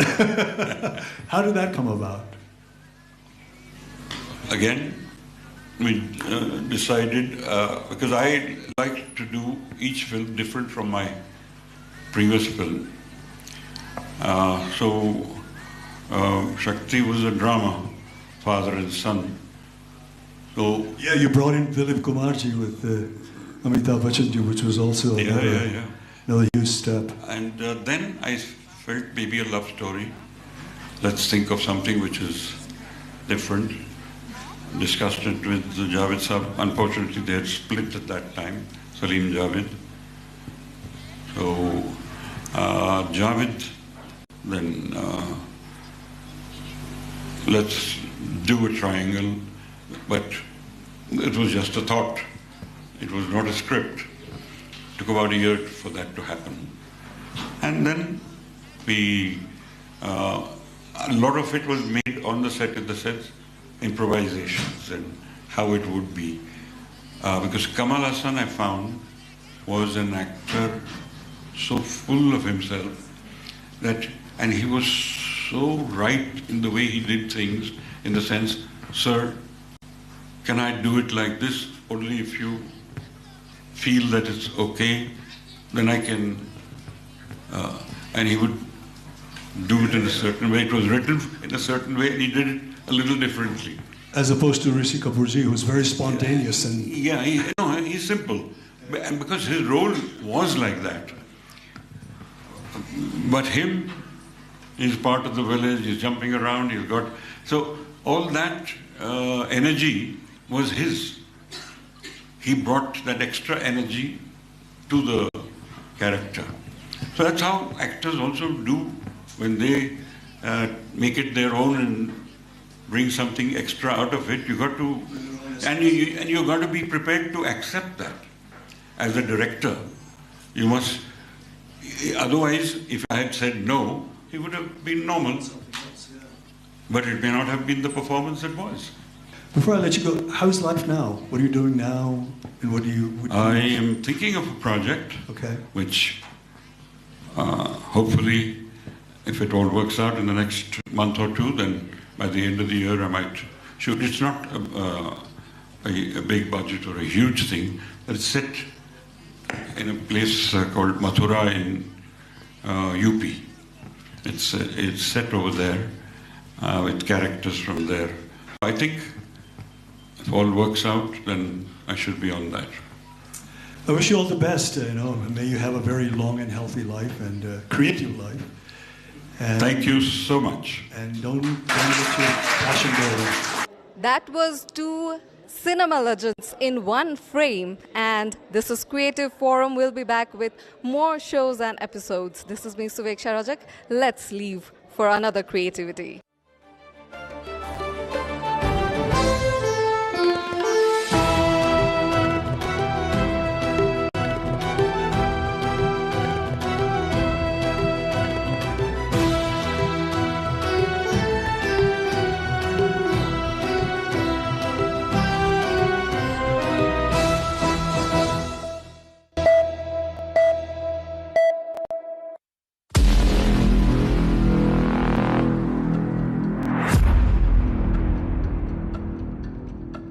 Shall we start now? I'll try my best. Okay. Your best performance, okay? The most important innings for me would be the Nepal versus Hong Kong game. And I scored 41 runs because that match, it was one step into the World Cup. And for me, I remember going into that game, I thought I'll not hit the ball in the air at all because if I stayed in the crease and scored runs, meant that Nepal had better chances of winning. And those 41 runs in that game would probably be the most valuable innings that I've ever played, where I got run out.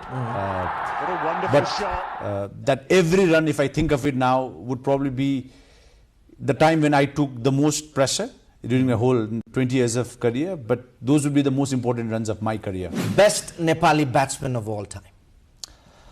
It's difficult. Why? Because I have seen a lot of great players, and you look at the current batch of cricketers, meant that everyone's been performing exceptionally well. If I really had to pick one name, just from a talent perspective, who did not play as much for Nepal but was extremely talented, was Sandeep Shrestha. He played few matches for Nepal, but just looking at him, he was so casual at how he played the sport. I can't agree with you anymore. Best coach you have played under? If I really had to pick one person, would be Pubdu, because that transformation of Nepal cricket from 11 to 16 while he was here, and we qualifying for the World Cup was an important moment. Most difficult opponent you have played against? Obviously, Afghanistan and Nepal always, gets compared. I remember playing Afghanistan's first match in 2005, and then they wanted to become a test playing nation in 2016. Best bowler you have faced, or the most difficult bowler you have ever faced? I think Basant Rigby easily is the best bowler that I played. I keep saying Sandeep played the IPL, he's gone on to play all leagues all over the world, he's been phenomenal. But Basant Rigby, if let's say had got the platform back in the day, from a fast bowler who turned into a left arm spinner, probably the best bowler that I have faced, and at one point he was probably the best left arm spinner and somebody who nobody could hit. Best upcoming talent? I think Gulshan Jha, the potential that he has as an all-rounder, and he's left-handed. Obviously, there's a lot more things that he needs to add up into his game, but he has potential to really grow into something. Best Nepali bowler? Would be Binod Das. I think he was probably the best fast bowler that I played. I mean, Sompal and Karan have carried the nation's burden for the last 10 years, but Binod Das was probably the best fast bowler. He was the leading fast bowler in the associate countries at his peak as well. 2014 T20 World Cup qualification or 2018 ODI status? It has to be the World Cup, and I really can't pick between the two.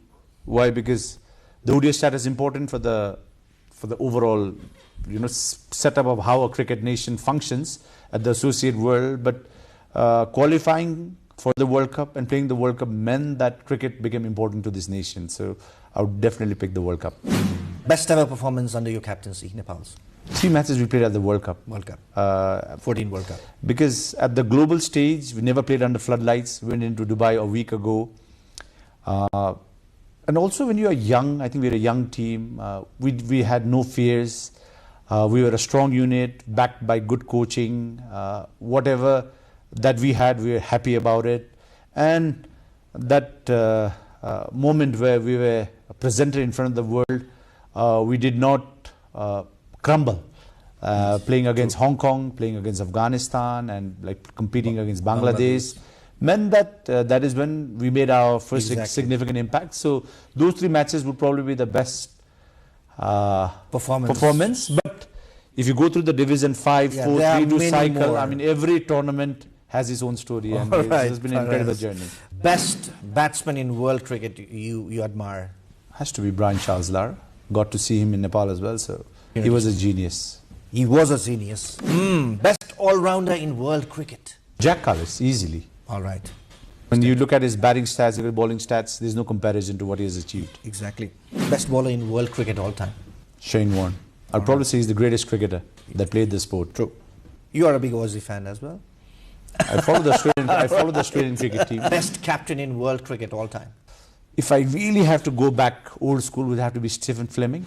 Fleming was a great leader, left-handed batter, the New Zealand, the Kiwi and captain. is still coaching the Chennai Super. A great cricket mind, and even Ricky Ponting. If you think of the fact that he had to lead this team of gladiators and had to captain them, Steve Waugh led by examples day and day. But if I had to pick one person, if it's a name, Stephen Fleming. Although he didn't win championships, but had a lot of respect with everybody around and still does.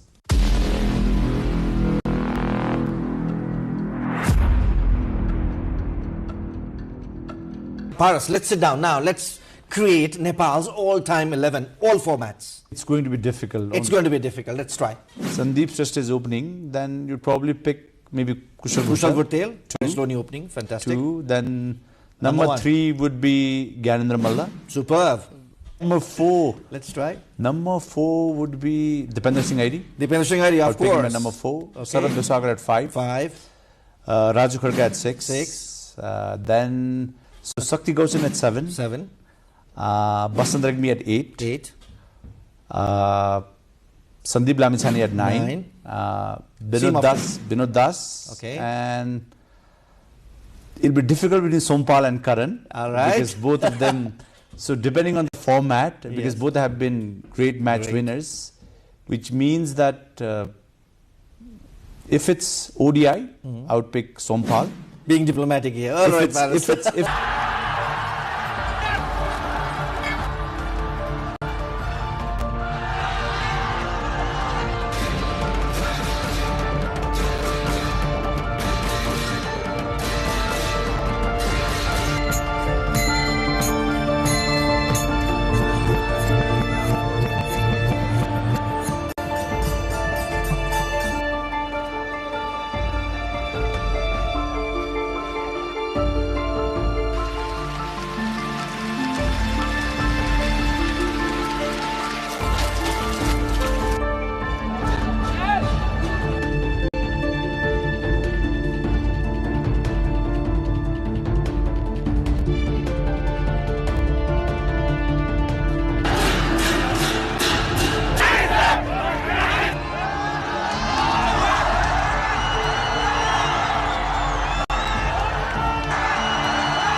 Pakistan's Supreme Court on Tuesday ordered the transfer of former Prime Minister and Pakistan Tehreek-e-Insaf PTI founder Imran Khan from Rawalpindi's Adiala jail to Islamabad's Shifa International Hospital within 2 days for medical treatment. A 3-member bench also ordered the formation of a medical board to oversee Khan's treatment, including his sister Dr. Uzma Khan and personal physician Dr. Faisal Sultan.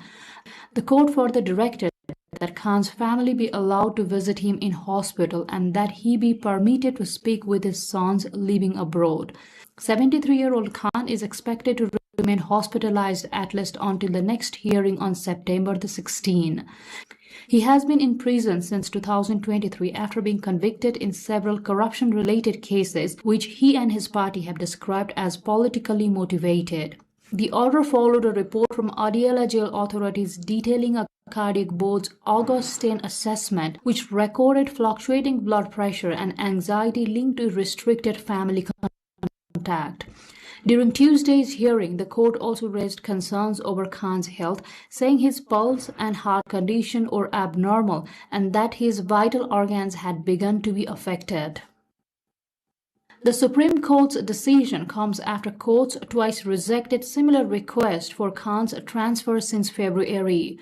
PTI has long demanded that he receive independent specialized treatment outside the prison system and access to doctors of his choice. The ruling comes amid a broader political stand-up between the government and PTI, with the party making access to Khan a key condition for resuming the talks.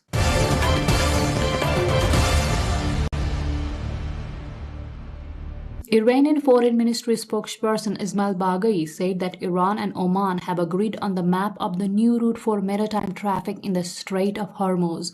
The remarks came as he elaborated on the latest progress in negotiations between Iran and Oman over the designation of a safe route for passage through the strait.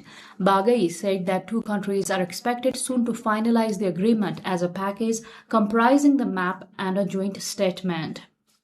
Meanwhile, Qatar had said a possible agreement between Iran and Oman over the Strait of Hormuz can help revive stalled negotiations between the United States and Iran aimed at ending the conflict in the Middle East. Qatar, which has played a key mediating role in US-Iran talks, said progress on the strategic waterway can help create conditions for renewed diplomatic engagement.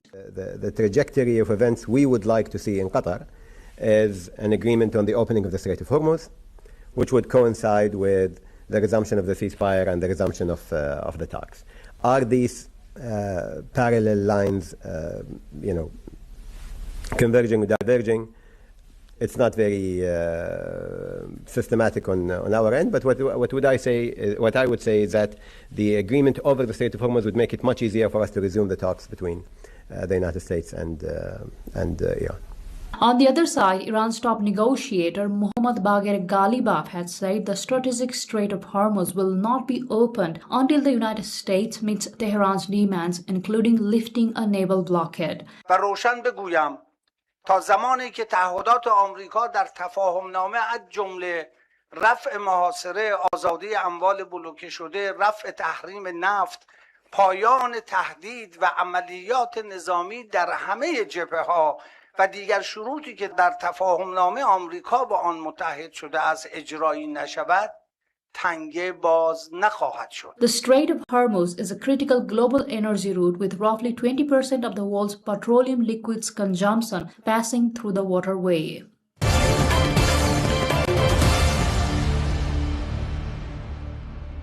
Jason, my brother, Jason, my friend, look down and see the love for you. Tens of thousands of mourners gathered in London's Trafalgar Square on Monday for a vigil honouring former Cambridge University professor Jason Ardey, who died after weeks of intense media scrutiny over allegations of plagiarism. Many attendees dressed in black and carried flowers and signs including "Rest in Power, Professor Jason Ardey" and "Stop Racist Media Now." The vigil was organized by Stand Up to Racism, with speakers and mourners accusing the media of subjecting Ardey to sustained and racist pressure. 41-year-old Ardey became Cambridge University's youngest black professor when he was appointed in 2023. He was found dead at his home in South London on Friday, 2 weeks after resigning from his position at the university. UK's Metropolitan Police described the death as unexpected but said it was not believed to be suspicious. The cause of death has not been made public. The vigil followed controversy over allegations that Ade had plagiarized sections of his 2015 doctoral thesis and embellished elements of his personal biography. Ade denied the allegations. Liverpool John Moores University, which awarded Ade his doctorate, said it had cleared him of plagiarism. Cambridge had initially dismissed the allegation as a vile campaign aimed at undermining his credibility, but later opened a review of his appointment amid the continuing controversy. Ade resigned from Cambridge on August 5, saying the relentless accusations had taken a profound toll on him and his family. His family has since condemned what they described as a campaign of sustained abuse against the academic. Speaking at the vigil, UK's Member of Parliament Dawn Butler said the controversy reflected long-standing concerns about racism and media treatment. Martin Luther King said, "If you're not careful, the newspapers will have you hating the people who are being oppressed and loving those who are doing the oppressing." This battle hasn't changed. It's just the method and system that is different. The vigil brought together mourners, supporters, and campaigners who called for greater scrutiny of racism in the media and highlighted the pressures faced by black academics.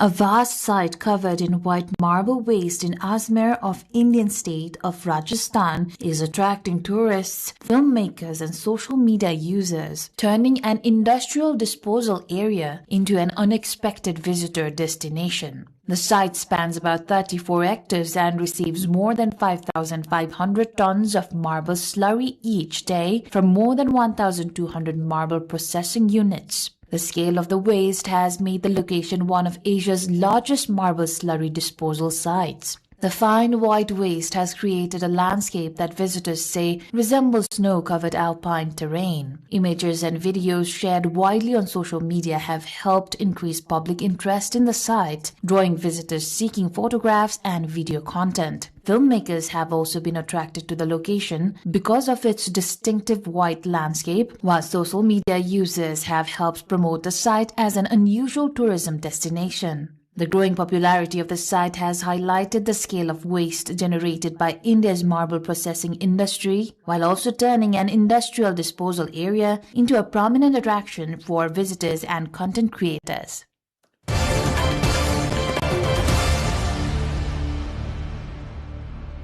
China's Shenzhou 23 astronauts have spent more than 80 days aboard the Tiangong space station, where they have advanced a broad slate of scientific experiments and operational training drills over the past week as the mission progresses steadily. The crew completed in-orbit electroencephalogram EEG tests and behavioral experiments of the microgravity intuitive physics project, examining how prolonged space flights affects astronauts' brain functional networks and their ability to form intuitive physical representations. They also collected and processed blood samples for research programs, including bone metabolism, interactive regulation, and space integrative omics, supporting studies on the changing patterns of the human skeletal nervous and other physiological systems during long-duration spaceflight. In addition, kinematic characteristic experiments were conducted to provide support for ergonomic design and evaluation. In the field of physiological and behavioral research, the trio finished an emergency decision-making capability assessment and an in-orbit emotional state test, part of ongoing work to track changes in crew performance and mental status throughout long-term on-orbit missions. The astronauts pushed ahead with scheduled in-orbit training and emergency drills to reinforce their operational skills and response readiness. China launched the Shenzhou 23's crewed spaceship on May 24. The mission includes a one-year in-orbit study designed to gather data for future long-duration human space missions.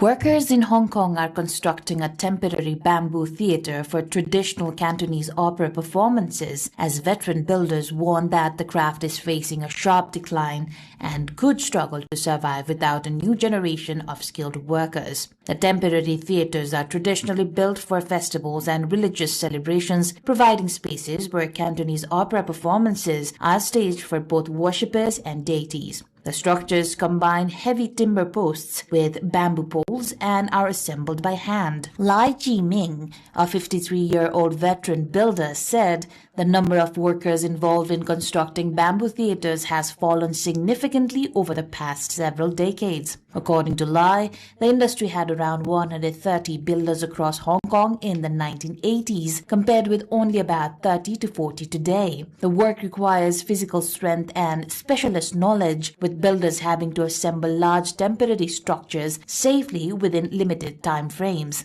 Despite the decline, Lai said he intends to continue working for as long as he is able while passing his skills on to younger workers. The decline in the number of bamboo theatre builders has raised concerns over the future of a craft associated with more than a century of Hong Kong's religious and cultural traditions.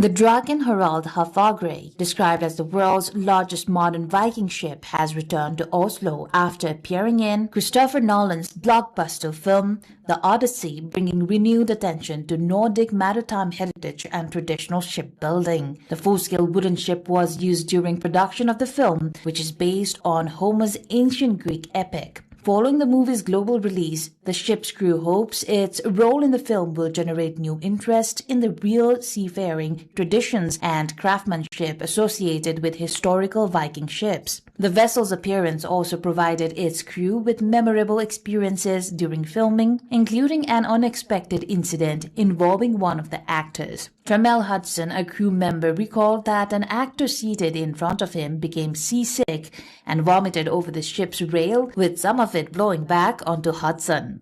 One of the actors who was sitting in front of me got seasick and threw up over the rail. It blew back on me, and I thought that would be my big scene because the IMAX camera was very focused on him, and with me in the background dodging the debris. But I didn't see that particular scene in the film, so yeah, that was a bit of a disappointment for me. Okay. The ship's involvement in the Odyssey has given the crew an opportunity to showcase traditional Nordic maritime skills to a global audience. Built using traditional techniques and materials, the Dragon Harald Hafagre represents a modern reconstruction of a Viking-era longship and is used for sailing expeditions and cultural projects. With the vessel now back in Oslo, its crew hopes the international exposure from the film will encourage greater interest in traditional shipbuilding and the maritime heritage behind the legends that continue to influence popular culture.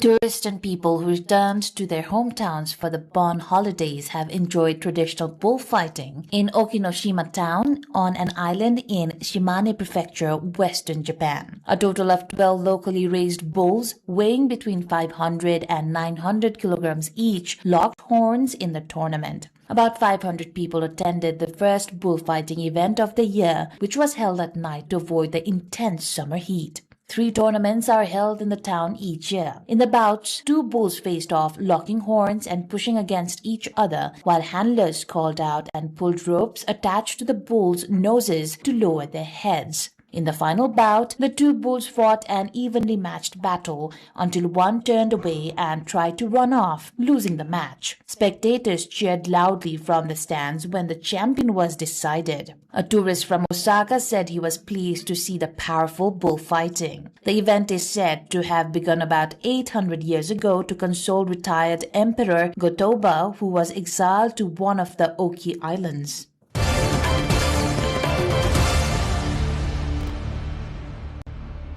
Turkey's 13th traditional motorcycle festival concluded with an enduro games competition, bringing together riders and motorcycle enthusiasts for the final event of the 3-day festival. The annual festival featured a series of motorcycle activities and attracted participants and spectators of Kafakasur Plateau, where the competitions took place against the backdrop of Artvin's mountainous landscape. On the festival's final day, 28 riders took part in the Enduro Games competition. Competitors faced a specially designed track featuring 28 gates and 14 obstacles, testing their speed, control, and technical riding skills. Riders were required to successfully pass through all designated gates and obstacles while completing the course in the shortest possible time. The demanding track created challenging conditions for participants and provided spectators with a closely contested competition. Local residents and visitors gathered around the course to watch the races, showing strong interest as riders navigated the difficult sections of the track.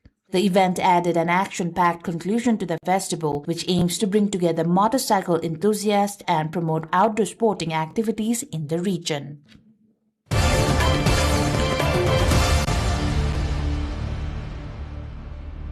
Hong Kong-born giant panda twins Jia and Day celebrated their second birthday at Ocean Park on Tuesday, drawing large crowds despite rainy weather. The twins, who currently remain with their mother, are expected to be separated as they approach the age when pandas typically begin living independently. Pandas are solitary animals and are generally separated from their mothers at around 2 to 3 years of age when raised in captivity. Ocean Park partnered with the Scout Association of Hong Kong to involve about 400 young people in the celebrations, promoting wildlife conservation and environmental awareness. The birthday festivities are also highlighting the pandas' contribution to Hong Kong tourism, with visitors lining up to see the popular twins. Panda-themed buses and trams, along with exhibitions, will be introduced throughout their birthday month. The celebrations are expected to continue as the public joins in, marking the twins' second year.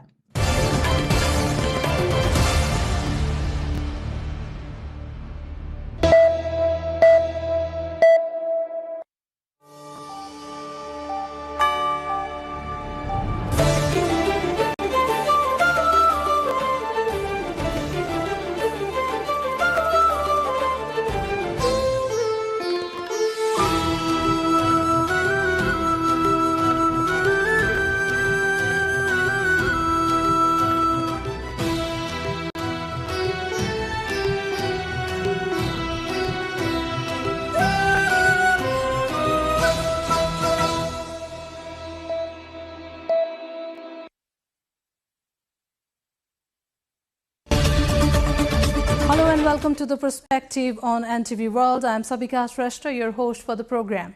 From major headlines to the issues behind them, we gather week's top stories and explore how they are shaping the path forward. In this episode, we discuss about former Nepali Congress President and former Prime Minister Sher Bahadur Dewa's return after the Genji protest, the deepening factional rift within the party, and the growing dispute over its leadership and general convention. Former Nepali Congress President and former Prime Minister Sher Bahadur Dewa has returned to Nepal after nearly 5 months of medical treatment abroad. Dewa, who was injured during the Genji movement on September 9, had travelled to Hong Kong via Singapore for treatment, according to his party. Senior Nepali Congress leaders including Purna Bahadur Khadka, Shashank Koirala and Prakash Man Singh and several members of Nepali Congress welcomed him at Tribhuvan International Airport. In a statement after his return, Dewa said he had come back as a lifelong citizen ready to serve the country with humility, dedication and love, while reflecting on the Nepali Congress' decades-long democratic struggle.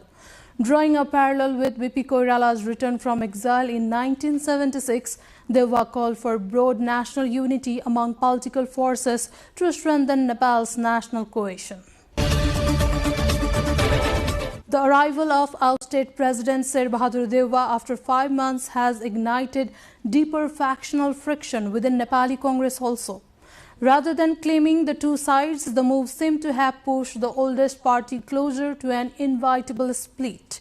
Although former President Dewa released a statement calling for party cohesion and national unity, his rhetorics at the airport suggest otherwise. Nepali Congress has welcomed Dewa back to Nepal following his medical treatment and wished him continued good health. A central working committee meeting held in Sanepa on Thursday lauded Dewa's contribution to Nepal's democratic movement and expressed confidence that his experience would support party's institutional strengthening.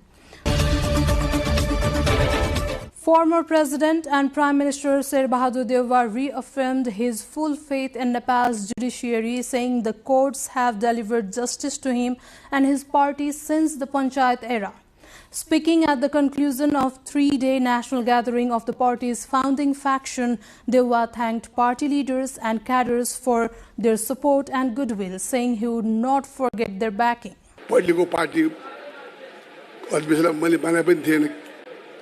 त्यो चाहिँ यसलाई मैले भनेको थिएँ सबै पार्टीको सहमतिले गरौँ विशेष महाधिवेशन यसरी नगर्नु भन्दा भन्दै जबरजस्ती विशेष महाधिवेशन गरेर अन्य पूर्ण तरिकालाई धेरै साथीहरूलाई बाहिर राख्यो त्यसको खिलाफमा हामीले अदालतमा गयौँ अदालतले भनेको छ यो त अन्याय भयो भनेर मलाई विश्वास छ अदालतको पूर्ण पाठाउनु बाँकी छ अदालतको पूर्ण निर्णय आउनु बाँकी छ Meeting coordinator and former Nepali Congress General Secretary Dr. Shashank Koirala said the gathering aimed to strengthen unity within the party and brought leaders and cadres together while endorsing resolutions on preparations for the party's 15th General Convention and constitutional amendments. The faction did not participate in Nepali Congress's special convention held in January, which elected Gagan Kumar Thapa as party president and a new central working committee, and had continued to challenge the convention's legality. Nepali Congress President Gagan Kumar Thapa has cautioned party leaders against interpreting the ideas and decisions of party founder BP Koirala to suit their political interests. Speaking at the launch of the book BP Ra Virodh Ka Din by author Dharma Gautam, Thapa described Koirala as a visionary thinker whose ideas extended beyond party politics. Thapa said Koirala's National Reconciliation Policy, introduced in 1976 in response to Nepal's political circumstances at the time, was closely linked to national sovereignty and democratic values. Thapa criticized recent attempts by Congress leaders to invoke Koirala's legacy of national reconciliation whenever it serves their political interests. हाम्रो पछिल्लो समयको हाम्रो परम्परा कति सन्दर्भमा के रह्यो भने आफूलाई जहाँनिर चाहिन्छ बीपी कोइरालालाई त्यहाँनिर प्रयोग गर्ने। म अहिले पनि हेरिरहेको छु, सुनिरहेको छु ठाउँ ठाउँमा भएका छलफलहरुमा बीपी कोइरालाको राष्ट्रिय मेलमिलापको सन्दर्भ अहिले एकदम व्यापक आइरहेको छ। नेताले फेरि यो रातारात बीपीलाई सम्झाउनु भएको छ। रातारात बीपीलाई सम्झाउँदा इट्स टु ट्रान्जेक्सनल। यहाँ भित्रको अहिले के गर्नु परेको छ, कोसँग मिलाउनु परेको छ, कोसँग कानेखुसी गर्नु परेको छ, त्यसको लागि फेरि हिम्मत छैन फेरि आफै आएर भन्ने फेरि म यसो गर्छु भन्ने हिम्मत छैन। त्यो हिम्मत नभएपछि के हुन्छ भने कसलाई सम्झने भन्दा बीपीलाई सम्झने। बीपी त आउनुहुन्न नभए बुझाउन त आउनुहुन्न। त्यसरी यो बेलामा को आइदिनु पर्छ अगाडि पनि धर्म गौतमहरू आइदिनु पर्छ। तिमीहरूले भनेको जस्तो बीपी होइन है, बीपी हामीले पनि बुझाएको छ। In this context, we spoke virtually with political analyst Mr. Pranav Kharil to gain deeper insights into the ongoing developments within Nepali Congress. Here's what he had to say. Welcome to The Perspective, sir. Thank you, Sobikaji, for having me. So as we know, Nepali Congress is going through one of its most serious internal crises in recent years, with disagreements over leadership, the special general convention and the party's future direction. How deep is this crisis and what is really driving the division? This is a very important question in the context of the internal life of Nepali Congress, which is also going to have ramifications for national politics, because the division seems very deep. It stems from a couple of things. One, there is a general clash of personalities, given the fact that the party was supposed to have a generational shift, which was a long due, and there was a tussle over the process. Second, I think for last 2 decades, Nepali Congress sort of was playing second fiddle on national issues, even though the party was at the center of political transformation that took place during those periods and the period preceding it. So the return of senior leaders, including Sher Bahadur Deuba, comes at a time when the party is already sharply divided. Could the involvement of the senior leadership help bring the two sides together, or could it further intensify the factional struggle? What do you say? I mean, bringing the two sides together would be an ideal situation, but given as things stand now, that looks highly unlikely, because as of now, I see only interest groups and partisan groups sort of playing out their politics, rather than thinking about the larger issues concerning the party and trying to bring the disagreeing party to the table. I mean, ideally, you would need a third party who would be acceptable to both the differing parties. But as of now, no such leader or a group of leaders have emerged who could be a very acceptable referee, if you will, to both the parties. So I think the crisis within the party is only going to intensify. Mr. Kharel, the dispute over the Special General Convention and the election of Gagan Kumar Thapa as party president has created a major legitimacy question within Nepali Congress. So what would be the fairest and most practical way to resolve this dispute and prevent permanent split between the parties? The Special General Convention took place in a very special situation, when the country had witnessed the Gen Z uprising and the then party chief Sher Bahadur Deuba had been physically attacked by a mob who had ransacked his house, and he and his wife Mrs. Artu Deuba had been attacked, and in that context there was a call from different quarters, including the incumbent party chief Gagan Kumar Thapa, asking the party leadership to step down. So in that given context, the special convention took place. Now a very important question that we need to ask is, both sides had gone to the court staking claim over the legitimacy of the respective side, and the court then had given the party symbol to Gagan Thapa faction. Now, recently, as we know, this decision has been challenged by Deuba faction, and it was put before the Supreme Court for review, and the review, the permission for the case to be re-examined and retried has been permitted. So, as of now, the most interesting question is, the future of Congress now actually lies in the Supreme Court, in the hands of the Supreme Court. The judgment of the Supreme Court is going to be very crucial in deciding the future course of the party. So both sides say they are defending the democratic values and a legacy of BP Koirala. But looking at the current internal struggle, are those principles genuinely guiding the debate, or is BP Koirala's legacy increasingly being used to strengthen competing the political positions? What do you think? If you ask me for an honest answer, I don't think either side is sort of chipping for BP Koirala's legacy. For one, BP Koirala's legacy, at least in the last, if we take the last 6 years of his life, was, one of reconciliation. And by BP's legacy, I think most of the time party leaders refer to that period. So as of now, I don't see the reconciliatory approach being taken by either side. I mean, when Sher Bahadur Deuba was returning to Nepal, he issued, upon arriving in Nepal, he issued a statement where he referred to BP's policy of national reconciliation. But the very next day, when he went to address a gathering of his faction, there he did not sound very reconciliatory. and this also applies equally for Gagan Thapa's camp, because Gagan Thapa's camp has also been very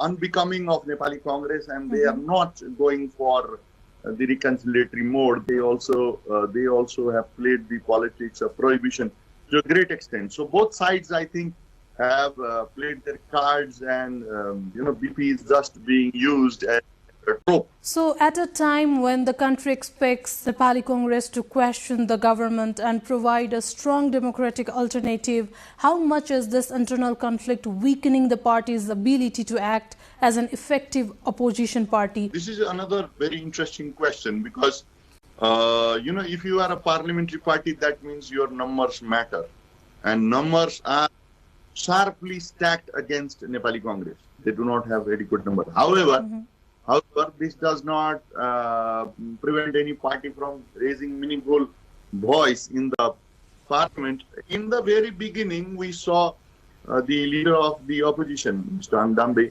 raising some pertinent question, but that was that. Then after that, we have not seen very effective strategy from the Nepali Congress within the parliament. Second, I think we will have to understand the Nepali Congress.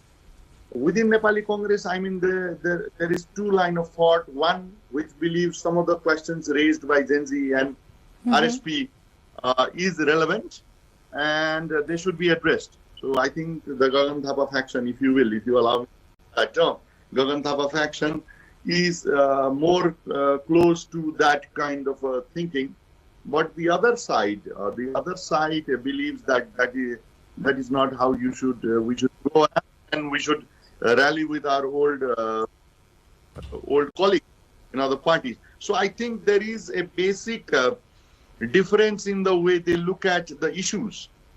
So this will definitely hamper the way Nepali Congress functions as an effective opposition party, because opposition party does not mean just within the parliament. The party will also function in the society. What kind of leadership, compromise and generational transition are needed to bring the party together and restore public confidence in Nepali Congress? Do you see any change in composition of Nepali Congress after Gen Z protest?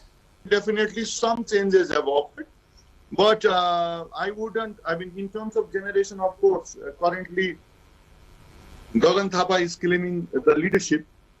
I'm saying claiming because the process is now contested in the court. And Gagan Thapa definitely represents one particular generation, and he has attempted to provide new face by giving tickets to relatively young people, and some of them were successful, most of them were unsuccessful in garnering. However, he had also given tickets to the old party guards. Old party guards, both within the Kerala faction and they had got their tickets and they contested elections. It's another matter that they did not win. Second, what kind of compromise? I already indicated you have to have a real meaningful dialogue, if you ask me, between Sher Bahadur Deuba and Gagan Thapa. It is very important to have a free, frank, multi-times dialogue between the two, and then focus on two issues. One, the question, the internal party questions, and the questions of the national issues. I mean, there needs to be a free, frank discussion between the two leaders, because there is a wide gap and there is a lot of trust deficit between the two sides, because we can see every day each side is the other for whatever has happening in the party. So that's not how you go. So you have to come to the compromise. So this, I'm referring to your earlier question also, that you need a meaningful referee. I think Gagan Thapa and Sher Bahadur Deuba, if they sit one-on-one and they talk, I don't think so they would need another referee, because I think there are a lot of spoilers on both sides who do not want either leaders to have direct conversation and clear out any kind of mistrust they may have among each other. Lastly, Mr. Karel, what should be the way forward for this oldest party in your perspective? this party, the way forward is, I think they need to have a real conversation among all relevant stakeholders of the Nepali, within the party.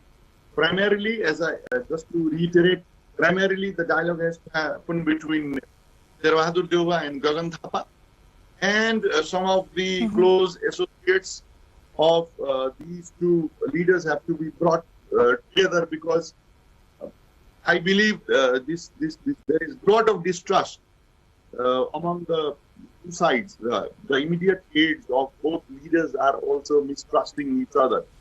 Secondly, Nepali Congress should take firm positions on some of the important national questions before us. For example, the rise of RSP has asked a very pertinent question that is the future of legacy parties done away with in this country? And because Nepali Congress is the oldest party in the country, I think it is best suited and best placed to sort of do this soul searching and come up with an answer which will be relevant for other parties like UML and Maoist also. So I think that's the direction they should take for now. Thank you for your time and insights, sir. Thank you, Savikaji. Thank you for having me. That was Mr. Pranav Kharel explicating more about Nepali Congress. Meanwhile, opposition party CP and UML is also facing internal conflicts. Chairman and former Prime Minister KP Sharma Oli has said any leadership change in the party will take place strictly according to the established procedures, processes and a statute. Speaking at the launch of the party's mission Jan Jagaran program in Birtamot Jhapa, Oli said leadership cannot be changed through private meetings or social media campaigns. He alleged that some party members who have repeatedly received opportunities are now organizing against his leadership and demanding his removal. Party का विचार बोक्नु पर्छ, विचार ठीक छैन भन्ने लाग्यो भने आन्तरिक रूपमा छलफल गर्नुपर्छ। म यो पार्टीको अध्यक्षको हिसाबले आलोचना कसैको छ भने पक्ष विपक्ष विरोधी कसैको पनि आलोचना सुन्न तयार छु। यसकारण कि कमी कमजोरी छन् भने हटाउनै पर्दछ, गल्ती छ भने सच्याउनै पर्दछ, गलत बोकेर हिँड्न पाइँदैन। त्यसमा पनि माथिको नेताले गलत आचरण गर्न पाइँदैन, गलत व्यवहार गर्न पाइँदैन। Oli also expressed dissatisfaction that those who did not support the party in the past have now been vocal in calling for its reorganization. That's the perspective for this week. We'll be back next week with other weekly updates. Stay tuned to NTV World.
geography.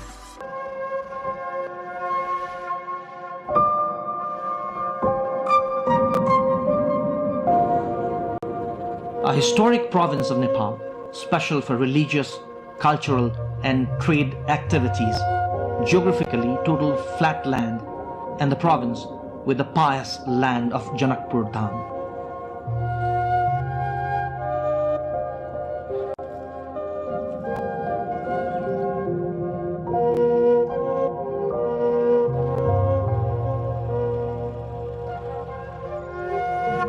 Some of the major destinations in Madhya province are Janakpur Dham, Parsa Wildlife Reserve, Salhes Garden, Gadimai, Jaleswarnath Mahadev. Madhya province has an illustrious past as the capital of the ancient Mithila kingdom with archaeological heritages of the era, cultural and religious destinations.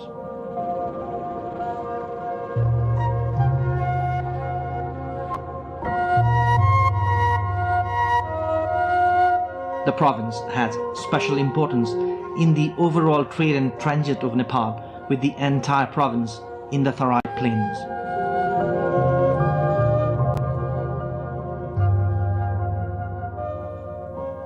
The province is very important for tourism in Nepal, though appears to be slightly backward in social, educational and health awareness.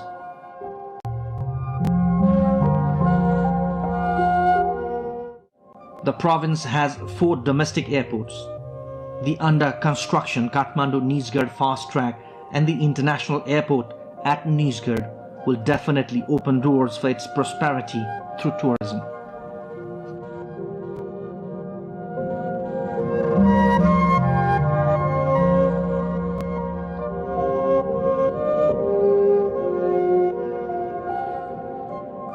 All the tourism destinations are well equipped in terms of infrastructures, but some await road network connection. The need to explore new destinations and promote the existing ones has been long felt. These are some of the major tourism destinations of province 2, which draw hundreds of thousands of tourists every year. The Janaki Temple. The Janaki Temple, in the birthplace of Sita, the better half of Lord Rama, is a pious place for Hindus. The famous temple in itself is an epitome of ancient Mithila art and culture.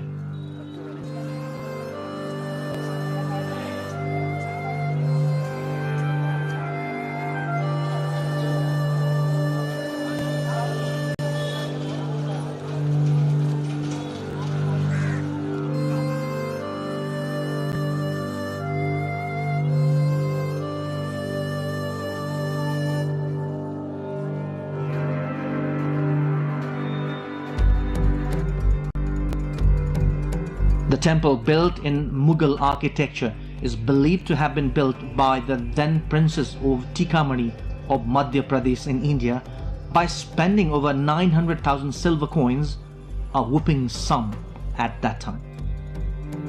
Thus, the temple is also known as Naulakha Temple.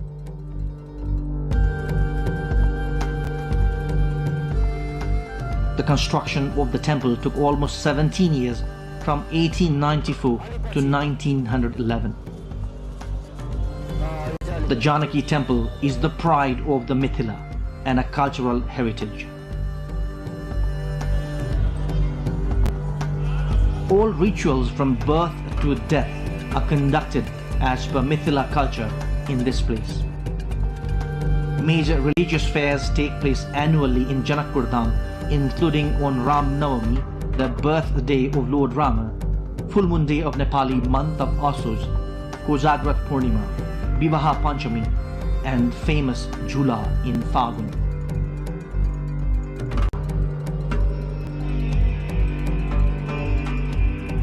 This massive temple is not just a heritage for Nepalese, but for all the Hindus across the world.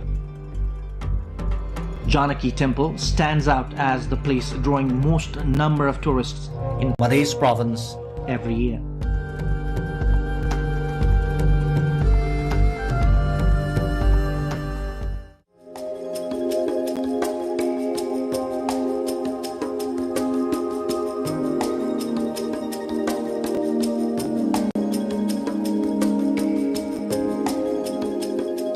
Chinnamasta. The revered Chinnamasta shrine is at Sakhara village towards the southern border of Chinnamasta from Saptari's district headquarters Rajbiraj.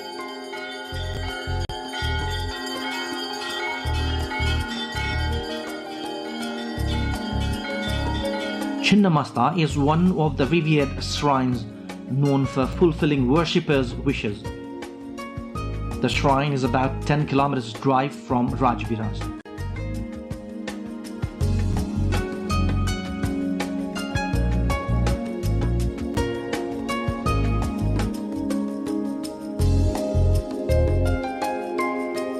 Large number of devotees throngs the deity's shrine in Dasai festival.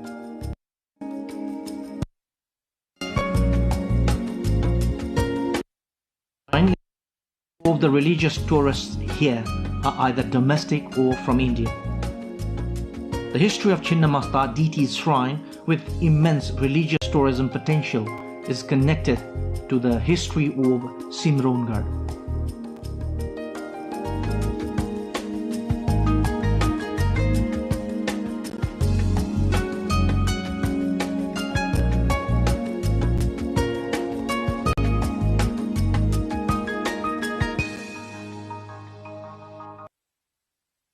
Parsa National Park. The Parsa National Park along the border of Parsa, Bara and Makwanpur districts is the youngest national park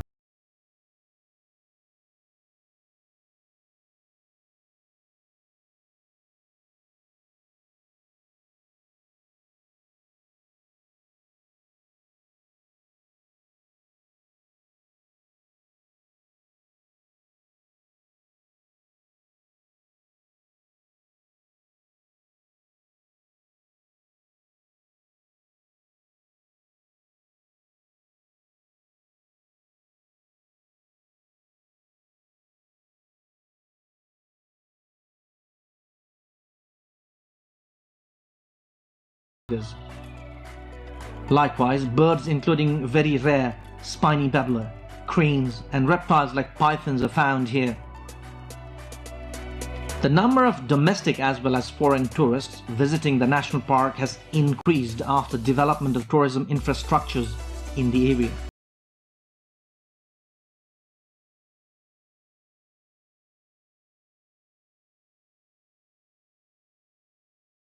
In around 6 hours drive from Kathmandu. Spread across Chitwan, Makwanpur and Parsa districts, the Parsa National Park is home to some endangered wild animals and birds. The major attractions here are Bengal tiger, one-horned rhinos, wild elephants, leopards, Gaur bison or the Gauri Gai, among others.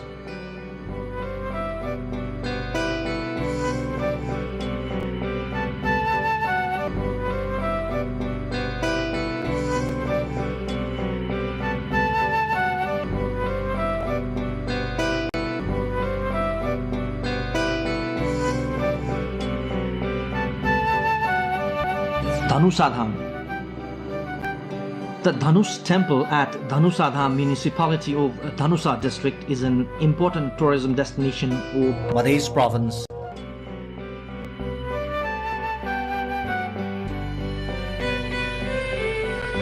Mythological belief says this is the very place where Lord Rama had broken the bow of Lord Shiva to win the hand of goddess Sita. It is believed that the Pinak bow of Lord Shiva broke into 3 pieces when Lord Rama tried to fix the string on it. According to the famous Hindu scripture Ramayana, one of the pieces went to the sky, another went to the netherworld, and one dropped on earth here at Dhanusadham.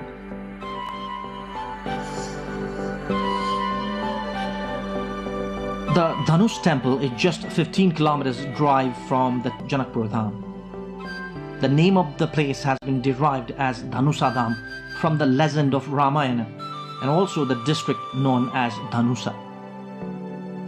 As per popular belief, the one who sees the piece of bow will be eternally blessed.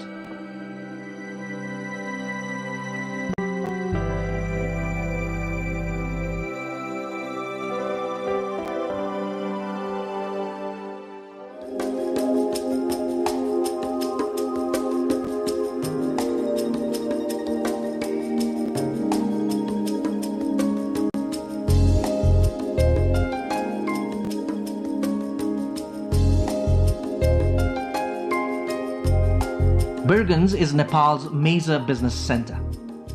Not just known for trade and commerce, Birgunj Parsa district also draws a lot of tourists.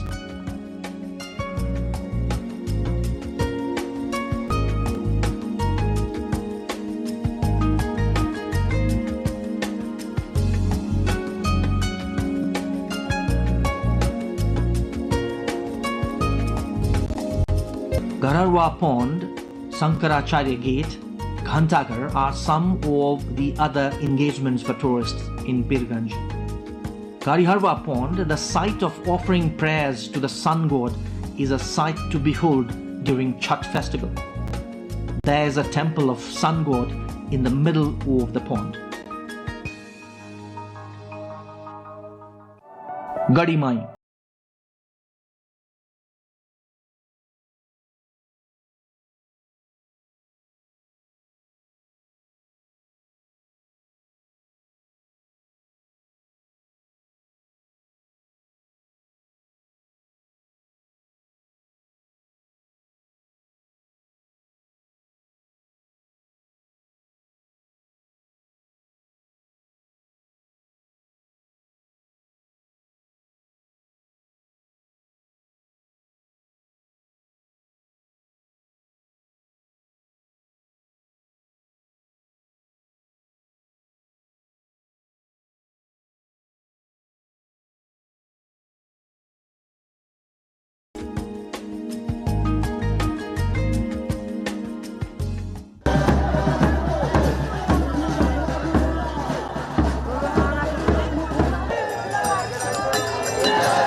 One can reach the Salahis Garden just 3 kilometers ride from Lahan Bazar of Lahan municipality in Siraha district.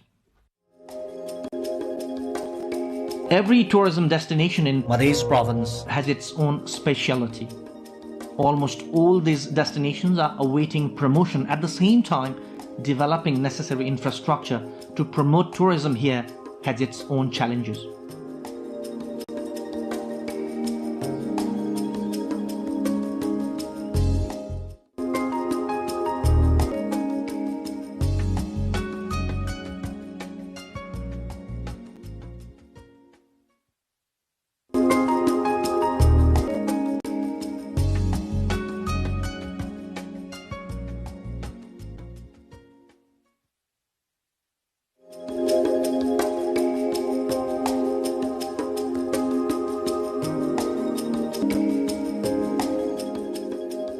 Tourism could be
India's army chief pays courtesy call on Nepal's Prime Minister, meeting focus on historic Nepal-India military ties.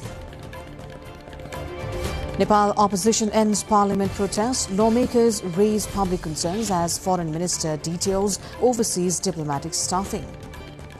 ONM survey cuts 534 posts across 10 ministries. Nepal set to implement new semi-monthly salary system for federal civil servants.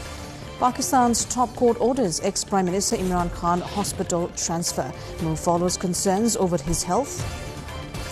Iran sets conditions for reopening Strait of Hormuz. New maritime route also agreed with Oman amid tensions.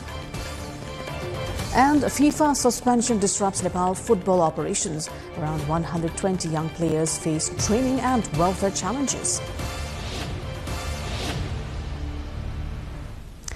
Good evening, I'm Sarah Sapsanamarai and this is NTV World News Hour coming to you live from Kathmandu at 2200 hours Nepal time. Now the news in detail. India's Army Chief General Dheeraj Seth has paid a courtesy call on Nepal's Prime Minister Balendra Shah during his 4-day visit to Kathmandu. Seth met Shah, who also serves as Nepal's Defence Minister, at the office of the Prime Minister and Council of Ministers in Singhadarbar earlier today. Indian Ambassador to Nepal, Naveen Srivastava, also attended the meeting. As Seth arrived in Nepal on Sunday at the invitation of Nepal's Chief of Army Staff, Ashok Raj Sikdel. Seth also held bilateral talks with Chief Sikdel on matters of mutual interest and ways to further strengthen military ties between Nepal and India. On Monday, Nepal's President Ramchandra Paudel conferred the Indian Army Chief the honorary rank of General of the Nepal Army at a ceremony at Sheetal Niwas.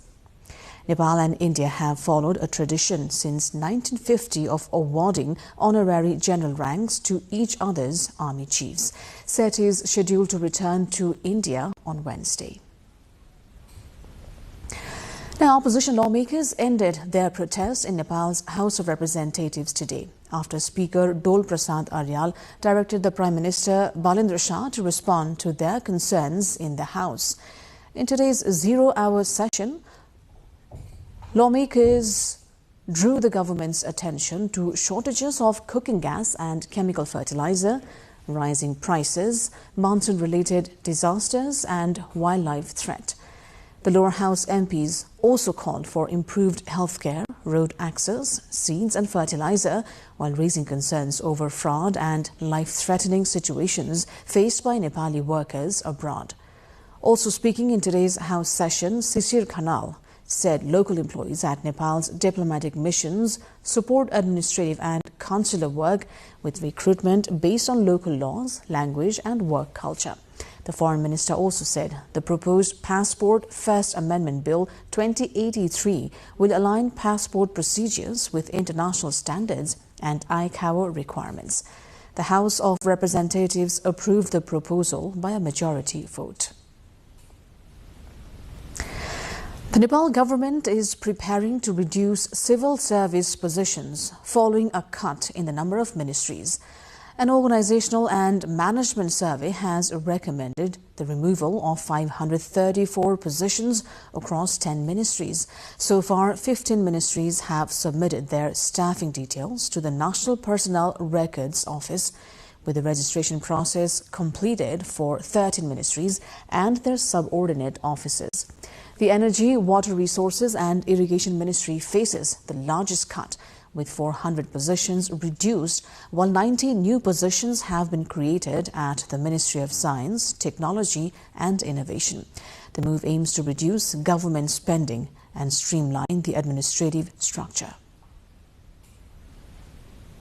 More on this in our Issue of the Day segment later in the bulletin. Now, Nepal has shifted to a new twice-a-month salary system for civil servants in the federal level. Under a directive issued by the Office of the Financial Comptroller General, federal government offices will now pay employees their salary and allowances in 2 installments each. The first payment under the new system is scheduled for August 31st. For now, the policy applies only to federal employees, while provincial and local government staff will continue receiving their salaries monthly. Pakistan's Supreme Court has ordered jailed former Prime Minister Imran Khan to be transferred from Adiala Jail to Shifa International Hospital in Islamabad for medical examinations following concerns over his health. The 73-year-old, who has been imprisoned since August 2023, is expected to be moved to the hospital within the next 2 days. The order follows petitions from Khan's lawyers and family seeking specialist medical treatment and access to his personal physicians. Khan's health has been a growing concern for his family and Pakistan Tehreek-e-Insaf Party, particularly over an eye condition that has reportedly affected his vision. The court's decision marks a significant development in the former Prime Minister's ongoing legal and political battle while he remains behind bars. Now, Iran's top negotiator Mohammad Baghir Ghalibaf has said that the strategic Strait of Hormuz will not be opened until the US meets Tehran's demands, including lifting a naval blockade. The demands also include unfreezing Iranian assets, lifting the oil embargo, and ending US military threats and operations against Iran.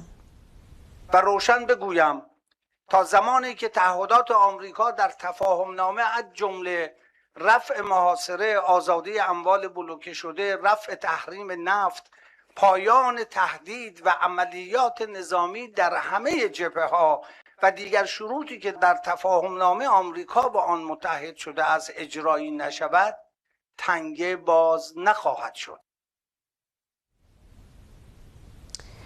Moving on, FIFA's suspension of Nepal's football governing body, ENFA, has disrupted its operations and youth development programs. Around 120 young players at ENFA academies in Kathmandu Valley, Butwal, Tharan and Rohtahat are facing difficulties with meals, accommodation and training. ENFA says it is operating with limited funds after FIFA froze its financial support. The association is working with coaches and parents to maintain essential services, while football stakeholders are calling for talks to resolve the dispute and protect Nepal's football development. We'll look into this in detail in our sports segment later in the bulletin. Now, today in our issue of the day and cover story, we take a closer look at how Nepal government is moving ahead with administrative and fiscal reforms, from restructuring ministries and reducing civil service positions to introducing a new semi-monthly salary system for federal employees. What is driving these changes and what could they mean for Nepal's public administration and government spending? Stay with us as we take a closer look after the break.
You're watching NTV World and this is News Hour. Welcome back.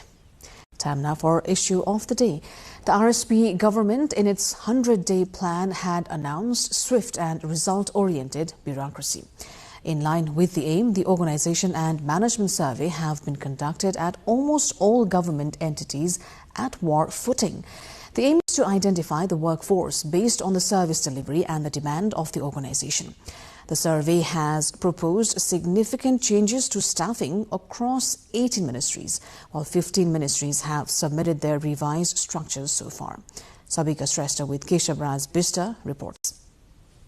The National Personnel Records Office, which maintains updated records of all civil servants, said staffing registration process for 13 of the 15 ministries and their subordinate offices has been completed in the last 5 months. The staffing details of 2 ministries were submitted only recently and their registration process has begun. The office said the entire process for 10 ministries has been completed and the details have already been sent back to the respective ministries. According to Director and Information Officer Sudan Kwakali Shrestha, the staffing structures of the Ministry of Finance, Ministry of Foreign Affairs and Ministry of Agriculture are still pending. 15 वटा मध्येमा पनि 13 वटाको चाहिँ हामीले काम सम्पन्न गरिसकेका छौं त्यो आएको विदिन 2-3 दिनभित्रमै त्यो सङ्ख्या हेरेर आज मात्रै पनि 2वटाको आइपुगेको छ। अब आउनु बाँकी चाहिँ 18 मध्येमा 15वटा आइसकेपछि 3वटाको चाहिँ बाँकी छ। 3वटाकोमा परराष्ट्र मन्त्रालय, कृषि वन मन्त्रालय र अर्थ मन्त्रालयको चाहिँ आउनु बाँकी चाहिँ देखिएको छ। सायद केही दिनमा आउँछ होला। An analysis of the 10 ministries whose staffing registration process has been completed shows that 500 positions have been cut from their previous staffing levels, while the analysis of the remaining ministries is yet to come. संगठन संरचना कर्मचारीको total कति आउँछ, केन्द्रमा कति आउँछ चाहिन्छ, प्रदेशमा कति चाहिन्छ र स्थानीयमा कति चाहिन्छ, एउटा खाका तयार हुन्छ र कामको नेचर अनुसार हामीले दरबन्दीहरूको व्यवस्थापन गर्दै जानुपर्छ। अब मलाई जहाँसम्म लाग्छ दरबन्दी घटाउनु भन्दा पनि कहाँनेरि दरबन्दी आवश्यकता छ र कहाँनेरि दरबन्दी घटाउनु पर्ने छ, समग्रमा पहिला त्यो विचार गर्नु पर्यो। Conducting an organization and management survey from time to time is a normal part of administrative reform. However, a comprehensive study should be carried out to eliminate unnecessary positions while adding positions where they are genuinely required. According to the staffing structures submitted so far, the Office of the Prime Minister and the Council of Ministers had 952 positions previously, which has now been reduced by 3 to 949 positions. The Ministry of Home Affairs has increased its staffing from 2,856 to 3,038, adding 182 positions. The Ministry of Women, Children and Senior Citizens, Gender and Sexual Minorities and Social Security has increased its staffing from 151 to 174 positions, adding 23 posts. The Ministry of Energy, Water Resources and Irrigation has seen the largest reduction with 400 positions cut, bringing its staffing down from 1,226 to 826. The Ministry of Culture, Tourism and Civil Aviation has reduced its staffing by 166 positions from 724 to 558. The Ministry of Education and Sports has cut 139 positions, reducing its staffing from 1,043 to 904. The Ministry of Land Management, Cooperatives, Federal Affairs and General Administration has reduced its staffing by 135 positions from 418 to 283. The Ministry of Industry, Commerce and Supplies has cut 92 positions, bringing its staffing down from 789 to 697. The Ministry of Information and Communications has reduced its staffing by 52 positions from 233 to 181. The Ministry of Youth, Labour and Employment has reduced its staffing by 25 positions from 371 to 346. The Ministry of Defence has cut 18 positions, reducing its staffing from 83 to 65. The Ministry of Health and Food Safety has reduced its staffing by 13 positions from 1,914 to 1,899. The Ministry of Law, Justice and Parliamentary Affairs has reduced its staffing by 10 positions from 124 to 114. Meanwhile, the Ministry of Science, Technology and Innovation has created 90 new positions, according to the National Personnel Records Office. And in this context, we asked the public what they think about the government's plan to reduce civil service jobs. Here's today's Public Pulse.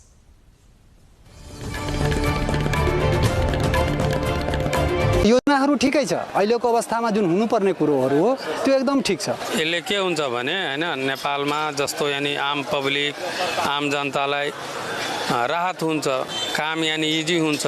सरकारले जुन कर्मचारी घटाइरहेको छ त्यसमा चाहिँ राम्रै कुरो हो, तर के छ भने सरकारमाथि जुन परेको छ आर्थिक भार त्यो कम त हुन्छ। अब प्रक्रियागतमा नै भर्ना भए जनतालाई सही के अरे जे सेवा उपलब्ध हुन्छ, त्यही कुरा हाम्रो विचारमा छ। सेवामा पूर्वामा कुनै किसिमको व्यवधान हुनु भएन, यो मात्रै मुख्य कुरा हो। तर सामान्यतया कर्मचारी कटौती गर्दा कि त्यस्तो खराब अप्ठ्यारो हुन्छ।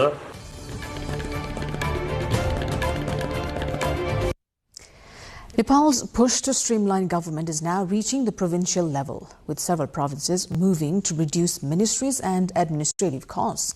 Critics say provincial governments have become too large and expensive, with ministries sometimes expanded for political power sharing. Bagmati province has cut its ministries from 12 to 8 and reduced approved civil service positions from 5,139 to about 4,900. Madhya province plans to reduce its ministries from 12 to 9, while Lumbini has brought its number down from 12 to 9. Gandaki, which once reduced 12 ministries to 7, has since returned to 9. Karnali has 7 ministries, while Sudur Paschim has again reduced its number to 7 after previously expanding to 10. The restructuring is aimed at cutting costs, reducing bureaucracy and improving public service delivery.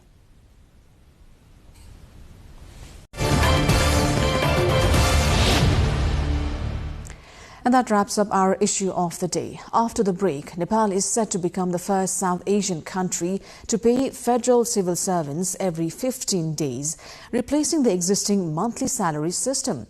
The new arrangement will begin from August 31st, while provincial and local government employees remain outside the system for now.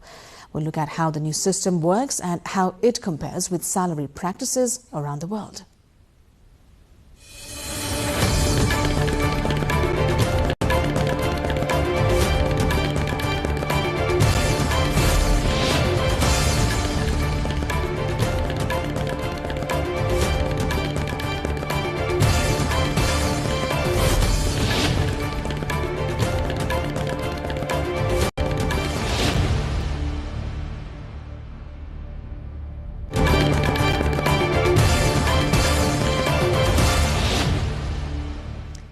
You're watching NTV World News Hour. I am Sarah Sapsanamarai. Welcome back.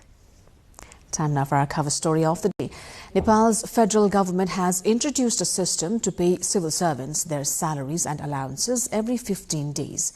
The Office of the Financial Comptroller General has directed all government and public offices under the federal government to implement semi-monthly salary payments, according to a circular issued on August 17. Federal government employees will receive their first installment from August 31st, corresponding to Bhadra 15 in the Nepali calendar. The new payment system has been introduced in line with policy guidance from the Ministry of Finance and provisions in the government's budget statement, the Comptroller General's office has said. The arrangement currently applies only to employees working under the federal government. Provincial and local government employees will not be covered by the system for now. The move replaces the existing monthly salary payment arrangement with a twice-monthly system for federal civil servants. Nepal is set to become the first South Asian country to provide fortnightly salary to civil employees. Announced by the government and implemented by the budget of the new fiscal year, the system that had been in trial in some offices will be nationwide to federal offices from this month. Let's see the practical side of the new practice and some countries that are using it. Moving away from the long-standing practice of monthly pay, the Nepal's Ministry of Finance has ordered federal offices to issue salaries and allowances every 15 days. This makes Nepal the absolute first country in South Asia to test a bi-monthly system. Regional giants like India, Pakistan and Bangladesh still strictly stick to a single end-of-the-month payday. While this is a new trend to our region, getting paid twice a month is already an established practice in several major global economies. United States, Canada, Australia, Brazil and the Philippines have heavily utilized bi-weekly or semi-monthly pay systems for years to keep cash flowing through their markets. But as this trend-breaking pilot transitions into a nationwide federal rollout this month, it is sparking intense debate. Let's take a look at the economic pros and cons of this major reform. The primary goal is economic stimulation. Finance Minister Dr. Swarnim Wagle noted during the system's launch that injecting around 10 billion rupees into the market every 2 weeks will instantly boost consumer demand and aid small businesses. Furthermore, it offers immediate relief to lower labor workers, saving them from high-interest short-term loans just to pay daily groceries at the end of the month. However, this is also brings massive administrative pressure. Doubling the pay cycle literally doubles the workload for accounting staff. The Financial Controller General Office had to temporarily pause the program earlier this summer to fix severe software configuration glitches within the computerized government account system. There are also complex challenges in accurately calculating monthly tax deductions and pension funds across two separate pay periods. Whether this bold move will permanently modernize the South Asian workforce or collapse under administrative weight remains to be seen.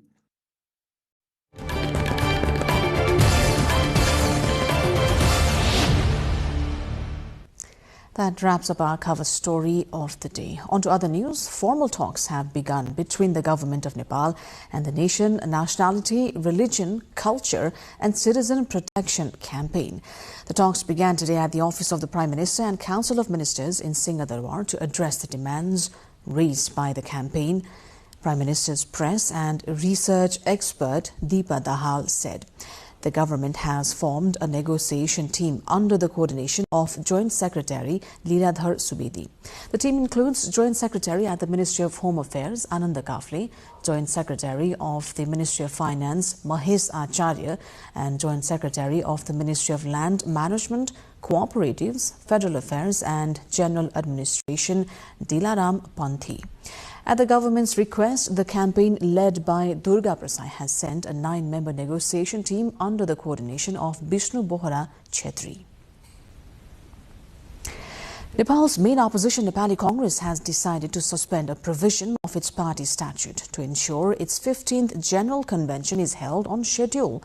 The party's Central Working Committee said the move was necessary to address technical hurdles and allow the convention to take place from October 2nd to the 5th, 2026 in Kathmandu. Nepali Congress spokesperson Devraj Chalise said the party has also called for a Constitution Amendment Recommendation Commission headed by a retired Chief Justice of Nepal's Supreme Court to suggest reforms while protecting the Constitution's fundamental values. नेपालीगञ्जको विधान नेपालको संविधान तथा प्रचलित कानुनले निर्धारण गरेको समय सीमा र विशेष महाधिवेशनको निर्णयलाई ध्यानमा राखी पार्टीको 15औं महाधिवेशन समयमै सम्पन्न गर्नुपर्ने पार्टीको वैधानिक तथा राजनीतिक दायित्व हो। केन्द्रीय कार्य समितिको पूर्व निर्णय अनुसार 15औं महाधिवेशन 83 असोज 16 देखि 19 गतेसम्म काठमाडौँमा सम्पन्न गर्ने निर्णय यथावत कायम राखिएको छ। Nepal's CPN-UML has agreed to retain Jagannath Thapolia as parliamentary party leader, while backing Kiran Thapa for the post of Chief Minister of Bagmati Province. The decision was reached at a UML parliamentary party meeting in Hetauda following an earlier no-confidence motion filed by 16 lawmakers against Thapolia.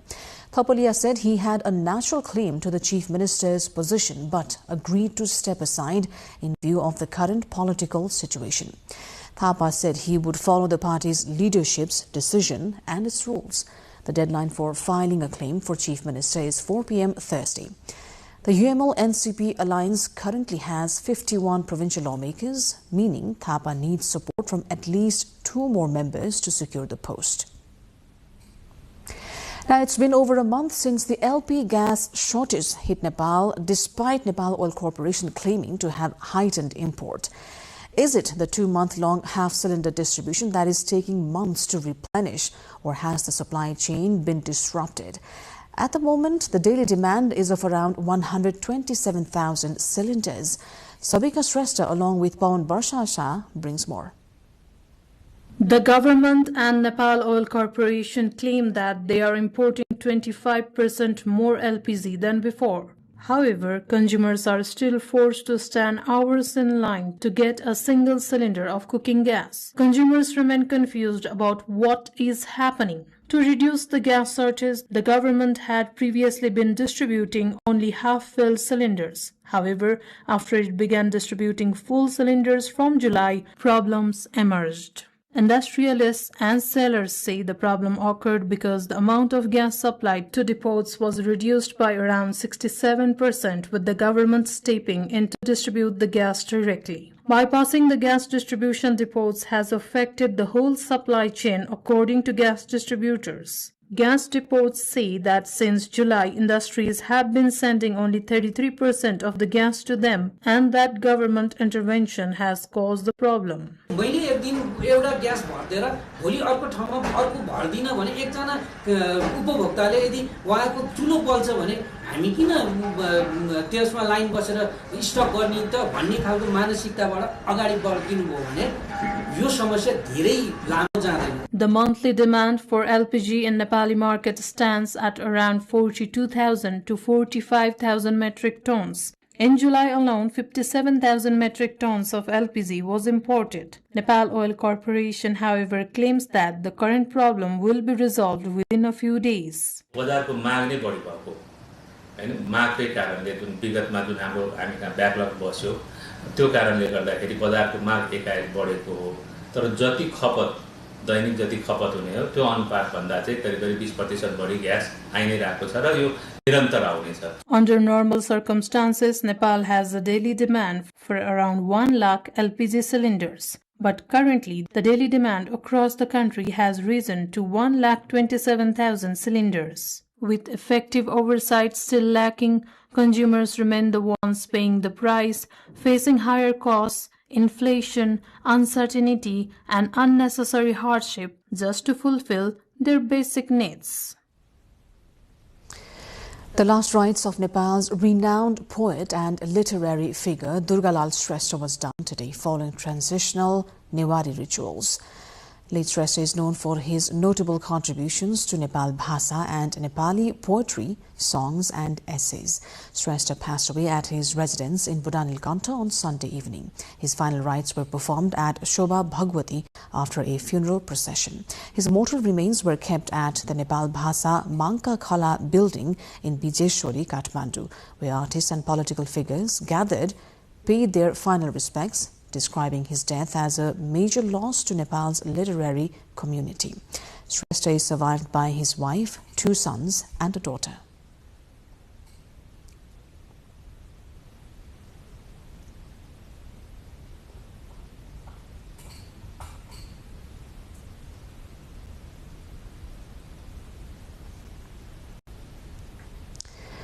Six people, including the Chief Judge of the High Court Birganj, were injured when a Scorpio heading from Kathmandu to Birganj crashed at Bhimfedi Rural Municipality 6, Jurikhet on Tuesday morning.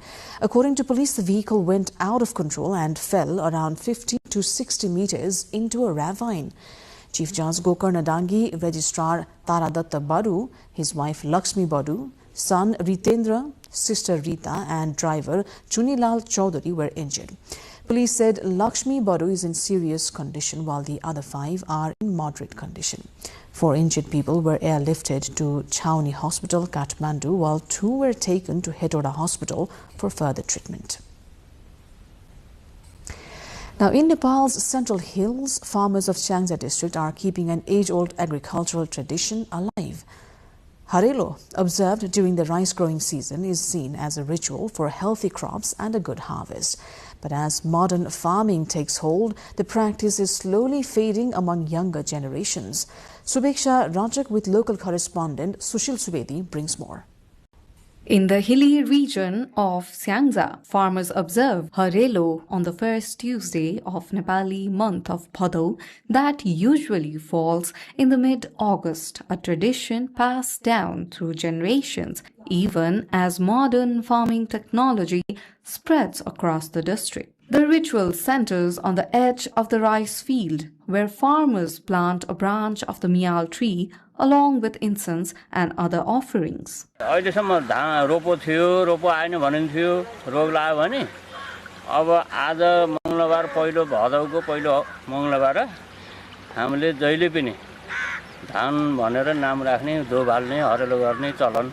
Until harelo is performed, the transplanted paddy is called ropo, not yet dhan. Farmers say rice that hasn't passed through this ritual is considered unfit for auspicious ceremonies or religious use. हरेलो गरिसकेपछि यो पूजा पाठमा चाहिने शुद्ध हुन्छ भदौको पहिलो चाहिने मंगलबार चाहिँ यो हरेलो गर्दै आइरहेको हुँदाखेरि हामीहरूले त्यही हरेलो गरिन्छ. As part of the observance, seeds of various grains and pulses are mixed with husk, wrapped in a corn husk, and hung from a branch of the mial tree. If the seeds sprout well, farmers believe the coming season's weather will be favorable and the rice harvest will be good. Behind the religious symbolism, farmers and researchers point to a practical basis as well. The puja performed at the field's edge with incense and smoke is believed to act as a natural pesticide, helping ward off crop-damaging insects. The ritual, farmers say, also reinforces discipline in the farming calendar itself. Beyond Sangza, harelo is observed across Nepal's hilly districts as part of the broader mid-August agricultural calendar, a season when farmers traditionally pause to access the health of the newly transplanted paddy before the monsoon peaks. But the tradition is fading. While older farmers in Sangja's hill villages continue to observe harelo, it holds little appeal for the younger generation. As modern agriculture practices take hold, such customs are slipping toward extension, prompting cults to preserve harelo not just as ritual, but as a marker of logical agricultural knowledge and identity. Sweksha Rajak with Sushil Subedi, NTV World. International news coming up next. For now, a quick recap of the headlines.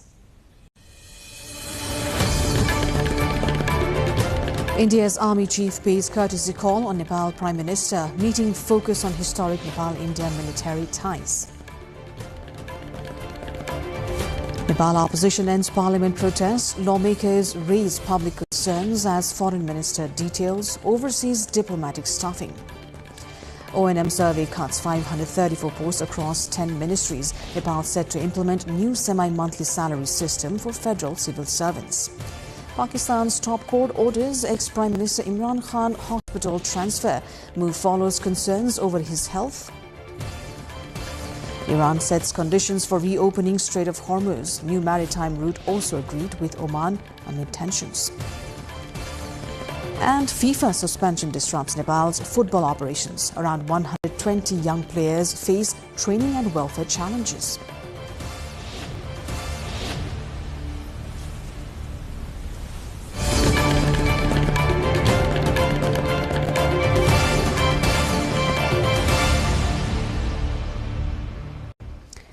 Japan's defense minister has said that cooperation with South Korea and the U.S. is critical to regional security after U.S. President Donald Trump seeded doubts in the Pacific region by downsizing joint drills with Seoul.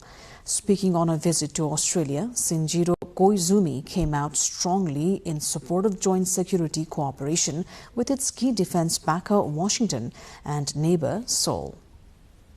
戦後最も厳しく複雑な安全保障環境に直面する中で、日米韓3カ国の連携は地域の平和と安定にとって不可欠です。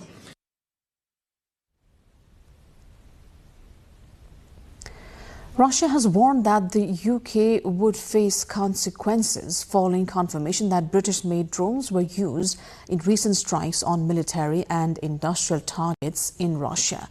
In a statement, the Russian embassy to the UK accused Britain of deliberately opting for an escalation of the Ukraine crisis. Russia has threatened the UK in the past over its role in providing Ukraine with drone technology as well as Storm Shadow missiles. Ukraine has stepped up attacks on Moscow and elsewhere deep inside Russia, particularly targeting oil refineries and logistics sites for its key online retailer Wild Berries. In latest attack, 10 persons have been killed and 18 injured after 2 Russian missiles struck the settlement of Pechenigi in northeastern Ukraine, damaging homes, shops and other buildings. The strike comes amid a surge in civilian deaths in the 4.5-year war. U.S. tech giant Meta Platforms is defending itself in a landmark federal trial later today in California over allegations that Facebook and Instagram were deliberately designed to encourage addictive use among children and teenagers. The case, brought by a coalition of 29 U.S. states, accuses Meta of violating consumer protection and child privacy laws and of failing to adequately protect young users. The states are seeking financial penalties and changes to Meta's platforms, including measures to restrict features they say encourage excessive use. Meta denies the allegations and says it has introduced safeguards and worked with experts to improve protections for young users.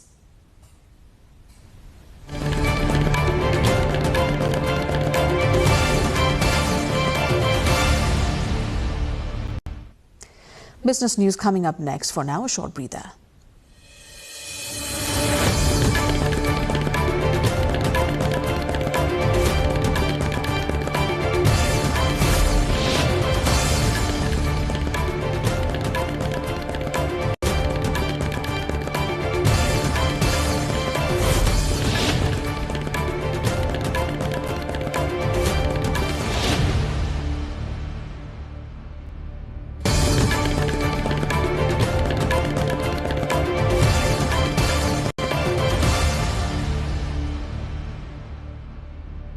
Iranian fishermen are repairing boats and replacing damaged equipment as they return to Sea of Bandar Abbas along the Strait of Hormuz after months of fighting disrupted fishing activity. The conflict forced many fishermen to remain ashore and damaged boats, nets and other equipment. Fishermen said they have already replaced 4 nets since returning to sea, while damaged equipment and wreckage in the waters around the port are creating additional challenges as they work to resume normal operations. The disruption highlights the broader economic impact of conflict on coastal communities, where fishing provides income and supports related activities, including boat maintenance, equipment supply, and seafood distribution.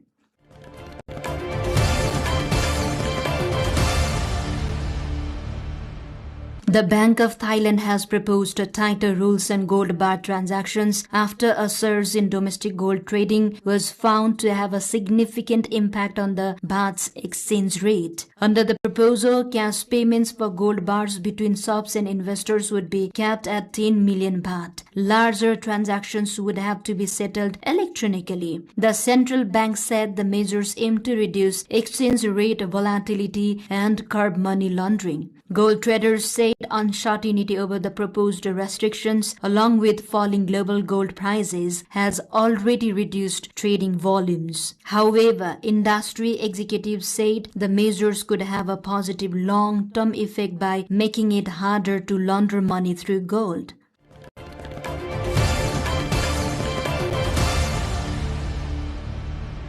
Severe fuel shortages are disrupting transport and commercial activity in central Cuba, forcing people and businesses to rely on horse-drawn carts to move passengers and goods. Cuba is facing a deep economic crisis with the shortages of fuel, electricity, putting further pressure on businesses and households. Widespread power outages have also disrupted production and commercial activity across the country. The Cuban government has blamed the U.S. sanctions and restrictions for contributing to the country's fuel and supply shortages. The prolonged disruption are increasing operating difficulties for businesses and limiting economic activity.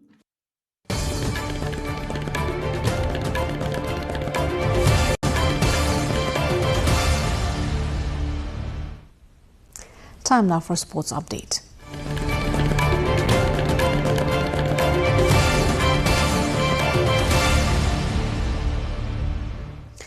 Nepal's football sector is facing disruption after FIFA suspended ENFA and froze its financial support, affecting domestic competitions and football development programs. The restrictions have also disrupted food, accommodation and training for around 120 young players at ENFA academies across the country. Here's a report. Around 120 children are currently training at the All Nepal Football Association ENFA academies in Kathmandu, Butwal, Tharan and Rohtahar. following FIFA's suspension and a directive from the National Sports Council to halt ANFA's financial and administrative activities, the association has faced difficulties managing the academies. The restrictions have affected essential services including hostel operations, meals, transportation, electricity, water, internet, and regular football training. ANFA says each academy normally requires around 600,000 to 700,000 Nepali rupees a month to operate, but it is now managing with limited funds. Despite the financial constraints, ANFA says it is working with coaches, the Coaches Association, executive committee members, and parents to maintain meals, counseling, and basic support for the young players. पैसाहरु पनि चलाउन पाएको छैनौं त्यस्तै त्यो होस्टलमा अहिले सिस्नेरीबाट जोडिएर आएको बच्चाहरु अहिले जुन यो काठमाडौँको यो एकाडेमीमा जुन अहिले वर्ल्ड कपको लागि पनि यो तयारी टिम पनि हो त्यो एउटा लगायत यस्तो देशभरि चाहिँ हाम्रो चारवटा हैन बुटोल धरान केरे यो पहिला त्यो हेटौडाको भइहाल्यो रौतहट गरेर हाम्रो जुन एकाडेमीहरु छ त्यो एकाडेमीमा जुन वुमेन्स र यो एज ग्रुपको चाहिँ बच्चाहरु छ तिनीलाई चाहिँ अहिले यो सञ्चालन प्रक्रियाहरु यो सबै क्लोज भएको कारणले खाना बस्न लगायत सम्पूर्ण कुराहरुमा प्रब्लम चाहिँ आइरहेको छ. Despite the suspension, Nepal's under-15 players have an opportunity to compete at the FIFA Under-15 World Cup. ANFA says it is also providing psychological counseling, medical services, and nutritional support to prevent the disruption from affecting the players' development and morale. Football stakeholders are calling for urgent talks between FIFA and the Nepali government to resolve the dispute, warning that prolonged restrictions could affect the future of young footballers and Nepal's international football program. Barcelona have reached an agreement with Manchester City to sign Spain captain and World Cup winner Rodri, with the transfer expected to be worth up to around $87 million. The 30-year-old midfielder has agreed personal terms with Barcelona and is set to sign a 4-year contract, with the move subject to the completion of formalities and medical checks. Rodri joined Manchester City from Atletico Madrid in 2019 and became a key player under Pep Guardiola, helping the club win 4 Premier League titles and the 2023 Champions League, among 12 major trophies. Rodri, who won the Ballon d'Or in 2024, is returning to Spain after 7 seasons at Manchester City. He will join Barcelona after playing a central role in Spain's World Cup triumph.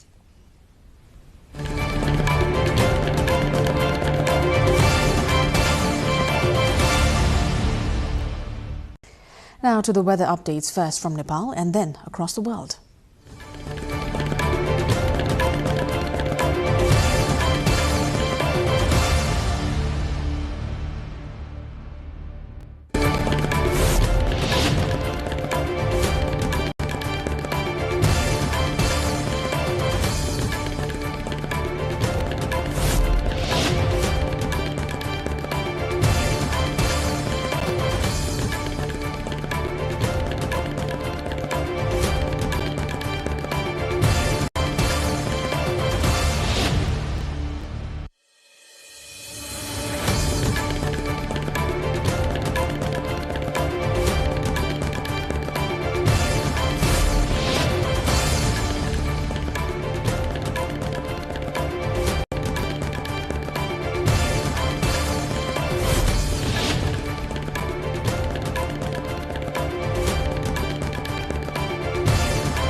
Before wrapping up, here's a quick reminder of the top stories this hour.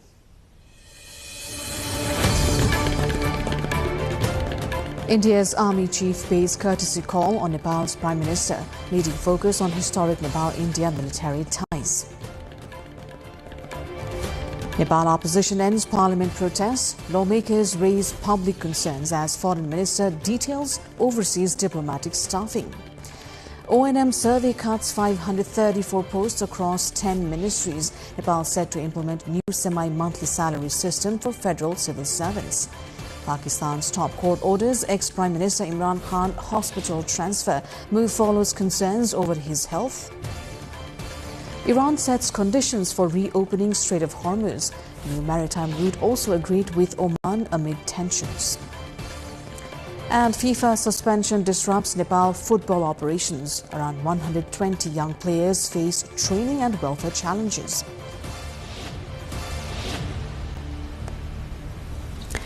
That's it for this edition of News Hour here on NTV World. Do join us through our social media pages and also visit our official website, nepaltelevision.com. I'm Sarah Sapsanamarai. Thanks for staying with us. Good night.